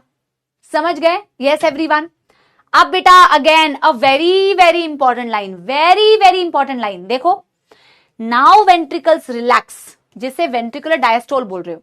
और ये वेंट्रिकुलर डायस्टोल नहीं है सिर्फ, इस वक्त में एट्रिया भी बेटा आराम ही फरमा रही होती है। ये जॉइंट डायस्टोल वाली स्थिति आ गई है वापस से। अब ये बोल रहे हैं कि भैया अब तुमने वेंट्रिकल से ब्लड को भेज दिया, अब वेंट्रिकल डायस्टोल कर रही है, रिलैक्स कर रही है। इस वक्त में क्या होगा? वेंट्रिकल प्रेशर फॉल्स, वेंट्रिकल का प्रेशर घटा, वेंट्रिकल का प्रेशर घटा causes the closure of semilunar valves which prevents the backflow of blood into the ventricles। Ventricle का प्रेशर घटा तो वेंट्रिकल का प्रेशर घटते ही सबसे पहले सेमील्यूनर को क्लोज कर दिया जाए, नहीं तो ब्लड पीछे की डायरेक्शन में आ जाएगा। देखो वेल्व हमेशा क्लोज इसीलिए होते हैं ताकि आपका बैकफ्लो ना हो। ट्राइकस्पिड बाइकस्पिड को भी क्लोज किया था ताकि एट्रिया में बैकफ्लो ना हो। सेमील्यूनर को भी क्लोज इसीलिए किया था ताकि वेंट्रिकल्स के अंदर वापस से बैकफ्लो ना हो।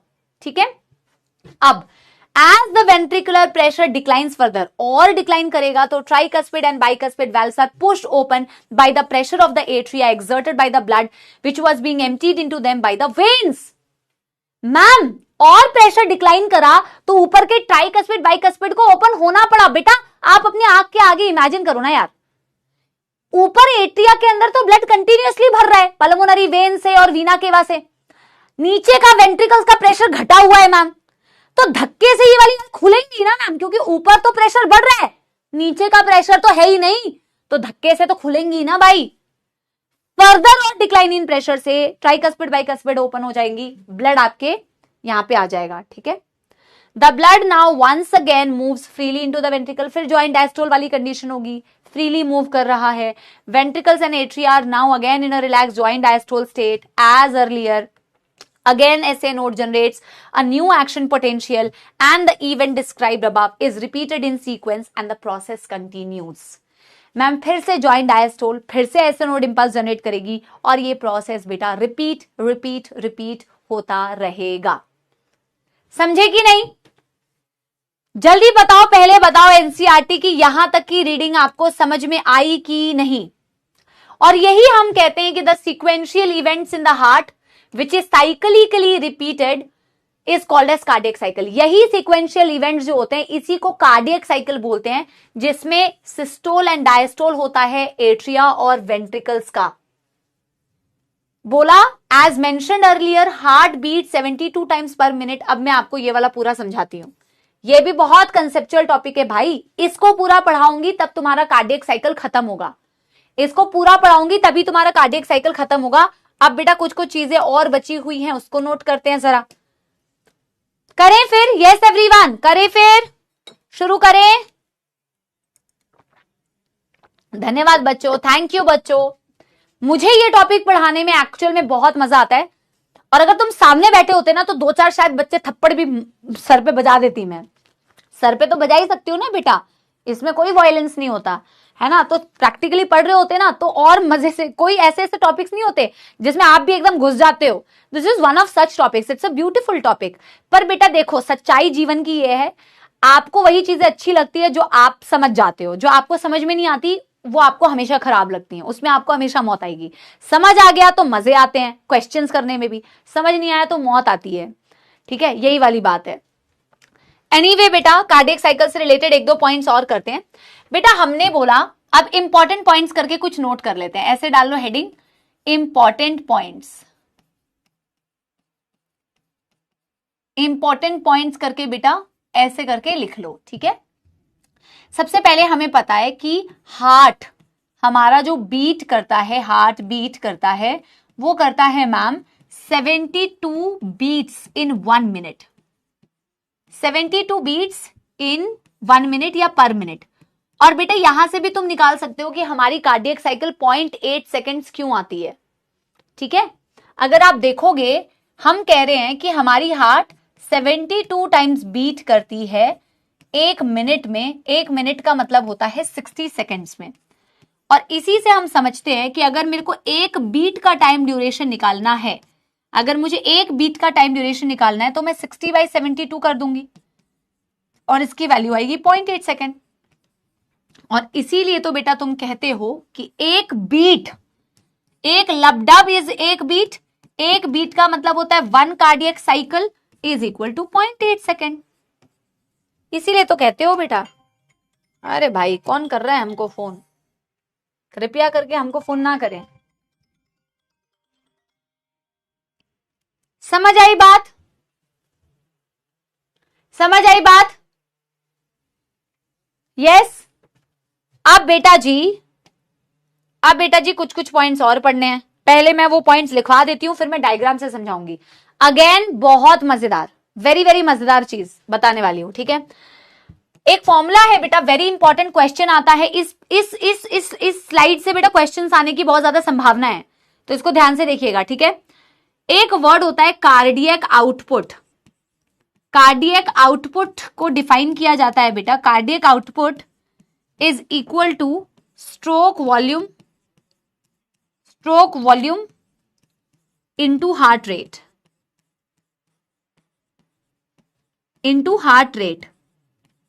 कार्डियक आउटपुट की डेफिनेशन होती है बेटा, cardiac output is equals to stroke volume into heart rate. Cardiac output को शॉर्ट में लिखा जाएगा CO, स्ट्रोक वॉल्यूम को शॉर्ट में लिखा जाएगा SV, और हार्ट रेट को शॉर्ट में लिखा जाता है HR, ठीक है।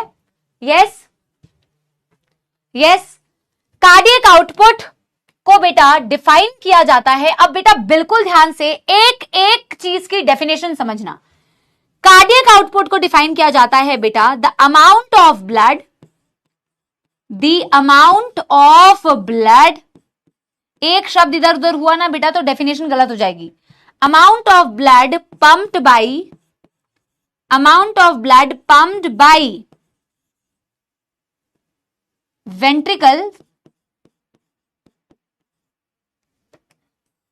ईच वेंट्रिकल लिखो, each ventricle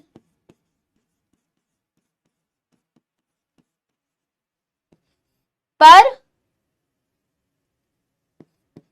minute. Stroke volume, heart rate तो तुम्हें पता ही है। स्ट्रोक वॉल्यूम इज बेटा amount of blood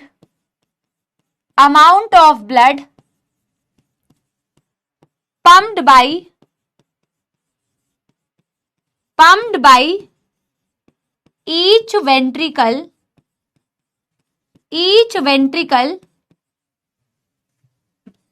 per beat। अब बेटा मैं आपको ये समझा, पहले इसे लिख लीजिए। आयुषी बेटा, इट्स ओके बेटा, some people in your life do not have any dignity, और जो भी बच्चे बिना डिग्निटी के कुछ भी करते हैं बेटा वो आपका कर्मा है, और आप अपने कर्म लिख रहे हैं। आप अपने शब्दों से बेटा जो भी चीजें लिखना चाहे अब लिख सकते हैं, बट आई डोंट केयर, मैं तो अटेंशन भी नहीं देती आप लोगों की स्पैमिंग पे, ठीक है, क्योंकि आप जो बोलते हैं वो तो आपकी बातों को शो करता है ना बेटा। एक जगह मैंने पढ़ा था बेटा कि खैर वो ज्ञान की बातें मेरी बीच बीच में निकल जाती है। वो ज्ञान की बात मैंने ऐसे पढ़ी थी कि हु आर यू, आप एक्चुअल में कौन हैं, आप एक्चुअल में क्या हैं, क्योंकि आप जीवन में बहुत सारे लोगों से मिलते हैं और हर किसी के लिए आपका जो बिहेवियर है वो अलग अलग होता है। तो कोई आपके बारे में जो भी परसेप्शन बनाता है वो उसका परसेप्शन होता है, वो उसका एक्सपीरियंस होता है जो आपके साथ है, वो आप नहीं हो। अगर कोई मुझे बहुत अच्छा बोलता है तो शायद मैं उसके साथ में, वो मेरा बहुत क्लोज फ्रेंड रहा होगा, मैं उसके साथ में बहुत अच्छे से मिली होंगी तो उसको मैं बहुत अच्छी लगी। कोई मेरे प्रोफेशनल स्पेस में है, उससे मैं 1-2 बार मिली हूं, शायद मेरा उतना अच्छे से हाई हेलो नहीं हुआ तो उसको लगता होगा मैं बहुत रूड हूं। कुछ मेरे फ्रेंड्स ऐसे होंगे जिनको लगता होगा अरे यार ये तो बहुत मजाकिया है, और कुछ मेरे ग्रुप ऑफ फ्रेंड्स ऐसे होंगे जिनको लगता होगा ये तो मजाक ही नहीं करती। जो भी व्यक्ति आपके बारे में कोई भी ओपिनियन बनाता है वो उसका एक्सपीरियंस है, वो उसका ओपिनियन है, and that is absolutely fine. और आप अपनी नजरों में भी बेटा एक अपने बारे में अपने आप को जानते होगे, है ना, तो इट्स ओके। आप जो भी लिखते हैं, आप जो भी बोलते हैं, that is your opinion and I shouldn't be giving wasting time on this. Shall we move ahead? Yes, क्या आगे बढ़ जाएं? यस, क्या आगे बढ़ जाए बेटा? ये सब फालतू की बकवास बेटा नहीं करते हैं, मजे से पढ़ाई करते हैं यार, आगे बढ़ते हैं। चलिए, अरे साइड साइड क्या होता है भाई, कहां साइड हो जाओ, हवा में पंख लेके आऊंगी मैं अपने अगली बार से। मैं अलग सर को बोलूंगी मेरे को पंख दे दो, बीच में पढ़ाते पढ़ाते बच्चों को नोट करना होता है ना, तो थोड़ी हवा में उड़ लूंगी मैं, साइड साइड साइड। अरे भाई चलो डन डन डन हो गया। यस एवरीबॉडी, कितना फनी होगा ना बेटा कि मैं पंख लगा के यहां पे उड़ रही हूं साइड में, तब तक तुम नोट कर रहे हो, कितना फनी होगा। अब बेटा कार्डियक आउटपुट, स्ट्रोक वॉल्यूम और हार्ट रेट। हार्ट रेट तो तुम्हें पता ही है कि हमारी हार्ट जो होती है 72 टाइम बीट करती है, क्योंकि हमारे 1 मिनट में हमें अप्रोक्सीमेटली 72 कार्डियक साइकिल्स दिखते हैं, है ना, 72 कार्डियक साइकिल्स दिखते हैं, है ना। स्ट्रोक वॉल्यूम और कार्डियक आउटपुट में सिर्फ एक शब्द का अंतर है। देखो, स्ट्रोक वॉल्यूम कहता है amount of blood pump bye each ventricle एक बीट में, यानी एक कार्डियक साइकिल में जो तुम्हारे वेंट्रिकल से ब्लड पंप आउट हुआ वो तुम्हारा स्ट्रोक वॉल्यूम था। एक बीट में मतलब एक कार्डियक साइकिल में एक बार हार्ट बीट करता है, मतलब जब वेंट्रिकल सिस्टोल कर जाएगी तो कितना ब्लड पंप आउट हुआ वो स्ट्रोक वॉल्यूम है। पर कार्डियक आउटपुट कहता है कि amount of blood pump bye each ventricle per minute. तभी तो तुमने इसका फॉर्मूला ये लगाया ना बेटा, इतनी तो मैथमेटिक्स तुम्हें आती होगी ना, इतनी तो मैथमेटिक्स तुम्हें आती होगी भाई। जब स्ट्रोक वॉल्यूम तुम्हारा वो ब्लड था that was pump by the heart पर बीट, तो मैंने उसे नंबर ऑफ बीट्स से मल्टीप्लाई कर दिया पर मिनट, तो मिनट वाला आ गया ना भाई, मिनट वाला आ गया। Amount of blood pump bye each ventricle per minute, that is your cardiac output, that is why इसका फॉर्मूला होता है stroke volume into heart rate. लेकिन तुम बेटा यहीं पे गलती करते हो, मैं तुम्हें अभी से बता रही हूं, और तुम्हें जितना भी बता दो तुम शगुन करोगे ही करोगे। ये पर मिनट है और ये पर बीट है भाई, ठीक है। अब मैं इसका बेटा वो वो फॉर्मूला लगा के निकालती हूँ, इसकी वैल्यू निकालती हूँ। अभी देखो तुम, अभी देखो, अरे भाई कहां गया, हाँ अभी इसको निकालते हैं। इसकी वैल्यू होती है cardiac output is equals to, stroke volume होता है 70 ml, अप्रोक्सीमेटली 70 ml होता है, बट हम अपने स्ट्रोक वॉल्यूम को चेंज कर सकते हैं। जैसे एथलीट्स में भी स्ट्रोक वॉल्यूम चेंज हो सकता है, और क्योंकि स्ट्रोक वॉल्यूम चेंज हो सकता है तो आपका बेटा कार्डियक आउटपुट भी चेंज हो सकता है, आपकी हार्ट रेट भी चेंज हो सकती है, इसीलिए कार्डियक आउटपुट भी वेरी कर सकता है। ये फिक्स नहीं है, बट हम एक हेल्दी इंडिविजुअल में नॉर्मली इतना कार्डियक आउटपुट देखते हैं। 70 ml इंटू बेटा 72 बीट्स, देखो 70 ml पर बीट, एक हार्ट रेट में, एक कार्डियक साइकिल में तुम इतना पंप आउट करते हो। और अभी मैं एक डायग्राम से तुम्हें समझाऊंगी, तुम्हें देखना स्ट्रोक वॉल्यूम इतना बेहतरीन समझ में आएगा, देखना। 70 ml per beat into 72 beats per minute, beat से बीट कैंसिल, और क्या बीट से बीट कैंसिल, तभी तो ml पर मिनट आता है cardiac output. Cardiac output 70 into 72 approximately आता है 5040 ml पर मिनट, और अप्रोक्सीमेटली 5 लीटर। बताओ किसी को कोई दुख दर्द समस्या, बताओ किसी को कोई दुख दर्द समस्या। Yes everybody. आप बेटा सुनना मेरी बात, आप बेटा सुनना मेरी बात। अरे हर्षित, अब बेटा थोड़ा अतिरिक्त ज्ञान पे जाएंगे, टॉपिक खत्म हो चुका है ऑलमोस्ट। पहली बात तो मैं आपको बता दूं, stroke volume can very, stroke volume very कर सकता है, heart rate can very, hence cardiac output can also very, can also very. Athletes का कार्डियक आउटपुट बहुत ज्यादा होता है, उनके वेंट्रिकल्स का साइज बड़ा होता है, अभी मैं आपको बताऊंगी, लेकिन पहले पॉइंट लिख लो। Athletes have much higher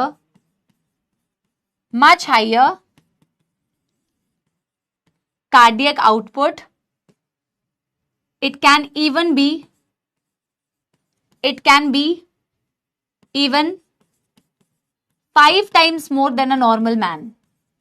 5 गुना ज्यादा हो सकता है, 5 times more than normal.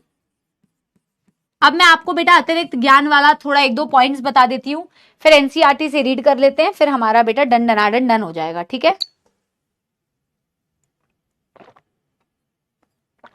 ECG कभी नहीं पढ़ेंगे बेटा, कह रही ईसीजी कब पढ़ेंगे? कभी नहीं बेटा, कभी नहीं, ईसीजी तो पढ़ेंगे ही नहीं, पढ़ना थोड़ी, ये तो आज आखिरी क्लास है ना बेटा हमारी, इसके बाद कहाँ पढ़ना है बेटा, इसके बाद तो तुम खुद से पढ़ोगे, यहीं तक की तो तुमने फीस दी थी, है ना?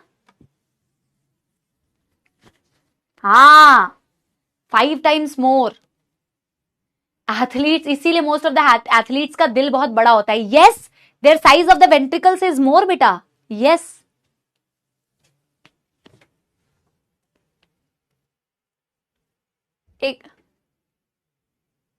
एक बच्चा कह रहा है एथलीट्स क्या होते हैं? बेटा एथलीट्स वही होते हैं जो बेटा यहां सिर्फ बैठे बैठे गोलगप्पे और पिज्जा मोमोज खा के बैठ के ऐसे ऐसे टाइप करने से नहीं बनते हैं, वही होते हैं बेटा एथलीट्स। अरे भाई स्पोर्ट्स पर्सन जितने भी आप देखते हो भाई, यस, आपके फुटबॉलर्स हो गए, आपके 100 मीटर्स 200 मीटर्स रेस के जो वो सारे पार्टिसिपेंट्स होते हैं, कितने सारे बेटा हमारे एथलीट्स हैं भाई, कितनों के नाम लो? क्रिकेटर्स, फुटबॉलर्स, बहुत सारे भाई। हाँ, नीरज चोपड़ा, चलो डन डन कर लिया बेटा। अतिरिक्त ज्ञान तो ये जरूर है, बट ये बहुत बेहतरीन टॉपिक है, ये बहुत बेहतरीन टॉपिक है। इसमें स्ट्रोक वॉल्यूम को भी बेटा, तो मैं लिख तो दे रही हूं एक्स्ट्रा ज्ञान, बट इसमें सारा एक्स्ट्रा ज्ञान नहीं है, ये पार्शियल एक्स्ट्रा ज्ञान है। इसमें आधा तो तुम्हारे काम का ही है, क्योंकि इसमें बेटा तुम्हारा कुछ कुछ पॉइंट्स जो है ना बेटा स्ट्रोक वॉल्यूम से रिलेटेड, वो तुम्हें समझ में आएगा। तो दिस इज पार्शियल एक्स्ट्रा ज्ञान, ठीक है? ये लास्ट है बेटा आज का, बिल्कुल ध्यान से सुनिए, बिल्कुल ध्यान से सुनिए। यस एवरीबॉडी, देखिए जी, मैं आपको कुछ कुछ चीजें बताने जा रही हूं। ये है तुम्हारे हार्ट के चेंबर, ये है तुम्हारा हार्ट का चेंबर बेटा, ये है तुम्हारा हार्ट का चेंबर, ठीक है? स्ट्रोक वॉल्यूम सब समझोगे यहीं पे। देखो तुम्हारे हार्ट में ये तुम्हारी राइट एट्रियम, ये तुम्हारी लेफ्ट एट्रियम, ये तुम्हारा राइट वेंट्रिकल, ये तुम्हारा लेफ्ट वेंट्रिकल। जब तुम्हारा बेटा जॉइंट डायस्टोल का स्टेट होता है, जब तुम्हारी वेंट्रिकल पूरी फिल हो जाती है, मतलब कि 70% और 30%, एट द एंड ऑफ बेटा वेंट्रिकुलर डायस्टोल, वेंट्रिकुलर डायस्टोल के एंड पे, तो वेंट्रिकल डायस्टोल एंड कब होता है? एक तो जॉइंट डायस्टोल, बेटा देखो ध्यान से प्लीज, लास्ट के 15 मिनट बेटा अटेंशन से एक बार ही देखो। बोला at the end of ventricular diastole, बनाना है, बिल्कुल बनाना है, लिखना है, बिल्कुल लिखना है। At the end of ventricular diastole, ventricle का डायस्टोल कब एंड होता है? एक तो वेंट्रिकल इस वक्त में डायस्टोल कर रही है, और एक वेंट्रिकल इस वक्त में डायस्टोल कर रही है। इस पूरे टाइम ड्यूरेशन में, ये पूरा वेंट्रिकल का डायस्टोल वाला स्टेज है ना बेटा, पूरा वेंट्रिकल का डायस्टोल स्टेज है, जब 100% ब्लड भरा वेंट्रिकल के अंदर, तो eight the end of ventricular diastole तुम्हें वेंट्रिकल के अंदर जो ब्लड दिखता है, कितना ब्लड दिखता है? Around 120 ml।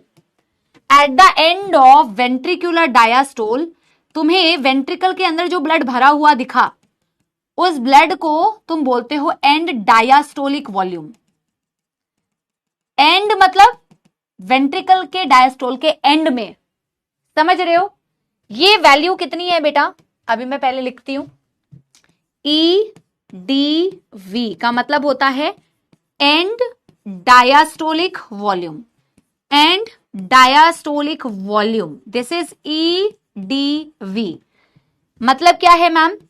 मतलब है at the and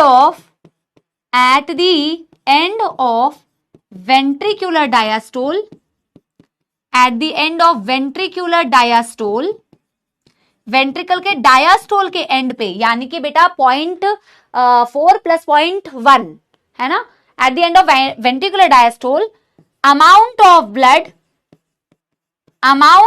blood filled in the ventricles, वो जो तुम 100% ब्लड बोल रहे हो तो ना बेटा, वही है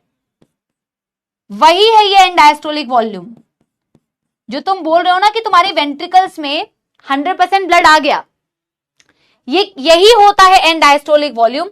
और इसकी वैल्यू होती है बच्चों कितनी? इसकी वैल्यू होती है 120 ml। अब मुझे आप बेटा आंसर देना, जिसको चैट्स करने हैं, छुट्टी लेनी है, कृपया करके भाग जाओ, चले जाओ, पर जो बेटा पढ़ रहे हैं, जिन्होंने शुरू से पढ़ा, एक बारी मुझे बेटा आंसर देना जो चीज मैं आपसे पूछने जा रही हूं। अब बेटा इसके बाद अगला इवेंट क्या होने वाला है? तुम तुम वेंट्रिकल्स को भर तो लेते हो, वेंट्रिकल्स को भरने के बाद बेटा खाली भी करना है। खाली करके कहां भेजना है बेटा तुम्हें? वेंट्रिकल्स को खाली करके कहां भेजना है बेटा? वेंट्रिकल्स को खाली करके कहां भेजते हो? जल्दी बताओ यार। ये रही तुम्हारी राइट एट्रियम, ये रहा तुम्हारा लेफ्ट एट्रियम, ये रहा तुम्हारा राइट वेंट्रिकल, ये रहा तुम्हारा लेफ्ट वेंट्रिकल। अब मैं कह रही हूं तुम इसको कॉन्ट्रैक्ट करोगे ना बेटा, वेंट्रिकल्स को यहां से पिचकाओगे, क्योंकि वेंट्रिकल्स क्या करेगी? अब सिस्टोल करेगी, वेंट्रिकल सिस्टोल करेगी ना भाई। वेंट्रिकुलर डायस्टोल में तुमने 120 ml ब्लड भर लिया, इसमें तुमने 120 ml पूरा भर लिया बेटा। अगला इवेंट क्या होने वाला है? अगला इवेंट होने वाला है वेंट्रिकल का सिस्टोल। आगे वेंट्रिकल सिस्टोल करेगी ना, देखो इसके बाद वेंट्रिकल सिस्टोल करेगी तो ब्लड कहां जाएगी बेटा? ब्लड जाएगी पल्मोनरी आर्टरी में और आयोटा में, जाएगी कि नहीं? अब यहां से मैं निकाल देती हूं, जैसे कि बेटा ये हो गई तुम्हारी पल्मोनरी आर्टरी, सॉरी ये हो गई तुम्हारी आयोटा, ये हो गई तुम्हारी आयोटा, और यहां पे तुम बनाते हो पल्मोनरी आर्टरी, ये है तुम्हारी पल्मोनरी आर्टरी, ऐसे ही समझ लो। अभी ये है तुम्हारी पल्मोनरी आर्टरी, इन दोनों जगह पे ब्लड को जाना है, पल्मोनरी आर्टरी। अब बेटा तुम ये कहते हो, अब समझना मेरी बात को कृपया करके ध्यान से सुने, लास्ट है ये, कृपया करके ध्यान से सुने। स्ट्रोक वॉल्यूम कहता था एक कार्डियक साइकिल में, एक ही कार्डियक साइकिल की बात हो रही है अभी यहां एक ही कार्डियक साइकिल की बात हो रही है, क्योंकि पूरे वेंट्रिकल के डायस्टोल में तुमने वेंट्रिकल के अंदर 120 ml ब्लड भर लिया था। फिर तुमने क्या किया बेटा? वेंट्रिकल को सिस्टोल, जैसे ही वेंट्रिकल सिस्टोल खत्म हो जाएगा तो लबडब हो जाएगा, लबडब हो जाएगा मतलब एक कार्डियक साइकिल हो जाएगी। तो वेंट्रिकल को जब तुम पिचकाते हो तो इसमें से बॉटल को पिचकाया तो बॉटल से ब्लड ऊपर जाएगा ना, सारा नहीं जाता है बेटा, पूरा नहीं जाता है, वेंट्रिकल कभी खाली नहीं होती है। जो ब्लड वेंट्रिकल को कॉन्ट्रैक्ट जब तुमने किया, जो ब्लड इसमें से इजेक्ट आउट हो गई, और बराबर इजेक्ट करती है बेटा, जितनी आयोटा में जाएगी उतनी ही पल्मोनरी आर्टरी में जाएगी, जितनी बेटा आयोटा में जाएगी उतनी ही पल्मोनरी वे आर्टरी में भी जाएगी। जब तुम इस वेंट्रिकल को कॉन्ट्रैक्ट करते हो तो इस 120 ml का कुछ ब्लड इसमें भर जाता है, भरेगा ही ना बेटा, लॉजिकल सी बात है।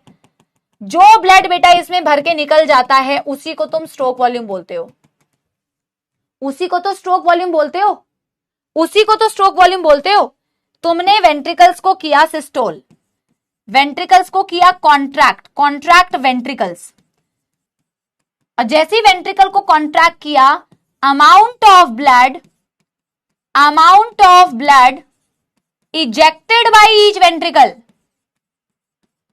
ejected by each ventricle,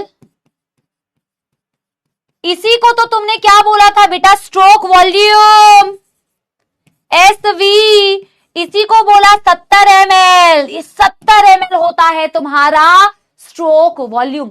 एक बीट में जितना ब्लड तुम इजेक्ट आउट कर सकते हो, एक बीट में 70 ml इजेक्ट करते हो। कितना बचा बेटा? वेंट्रिकल में भी तो बचा रहा ना कुछ, वेंट्रिकल खाली तो हुई नहीं, वेंट्रिकल में भी तो कुछ बचा रहेगा ना बेटा। कितना बचा रहेगा? 50 ml। और अगर स्ट्रोक वॉल्यूम चेंज हुआ तो बेटा ये भी चेंज हो जाएगा। वैसे ये चेंज होगा या नहीं बेटा, वो फिर मुझे पूरा फॉर्मूला बताना पड़ेगा, वो छोड़ो, चेंज होगा या नहीं। अब मैंने क्या बोला कि भैया जो ब्लड इजेक्ट आउट हो गया, जो ब्लड इजेक्ट आउट हो गया वो तुम्हारा स्ट्रोक वॉल्यूम था, जो बचा रहा उसको बोलते हैं एंड सिस्टोलिक वॉल्यूम। तो ये अतिरिक्त नहीं है, बाकी ये दोनों अतिरिक्त है। ESV को बोला जाता है and systolic volume, and systolic volume. And systolic volume का मतलब होता है कि जब आप वेंट्रिकल को सिस्टोल कर लेते हो, सिस्टोल करने के बाद कुछ तो ब्लड बाहर चला जाता है, पर जो बचा हुआ रहता है वो होता है and systolic volume. After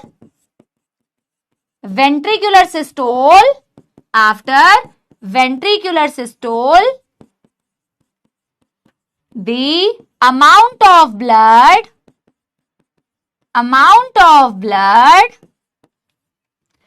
left in the lungs नहीं, left in each ventricle, उसे बोलते हैं बेटा एंड सिस्टोलिक वॉल्यूम। अप्रोक्सीमेटली बेटा 50 ml। बोलो कोई दुख दर्द समस्या, बोलो कोई दुख दर्द समस्या? यस, यस एवरीबॉडी, समझ में आ गई बात। अब बेटा वेंट्रिकल का साइज अगर बड़ा होता है तो आपका एंड डायस्टोलिक वॉल्यूम भी बड़ा होता है, जैसे आपके एथलीट्स के केस में, और उनका स्ट्रोक वॉल्यूम भी ज्यादा होता है, जिसके कारण आप कार्डियक आउटपुट उनका 5 टाइम्स ज्यादा देखते हो। They have a much larger size of ventricles, and that is why the amount of end diastolic volume and the stroke volume is also more. ठीक है? Yes? कोई दुख दर्द समस्या तो नहीं? लिख लिया है बेटा सारे बच्चों ने? Yes everyone? मजा आया क्रिश? Yes.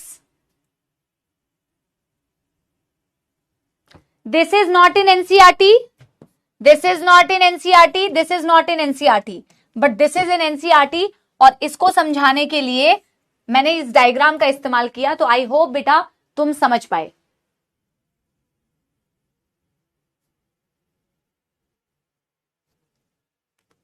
ठीक है,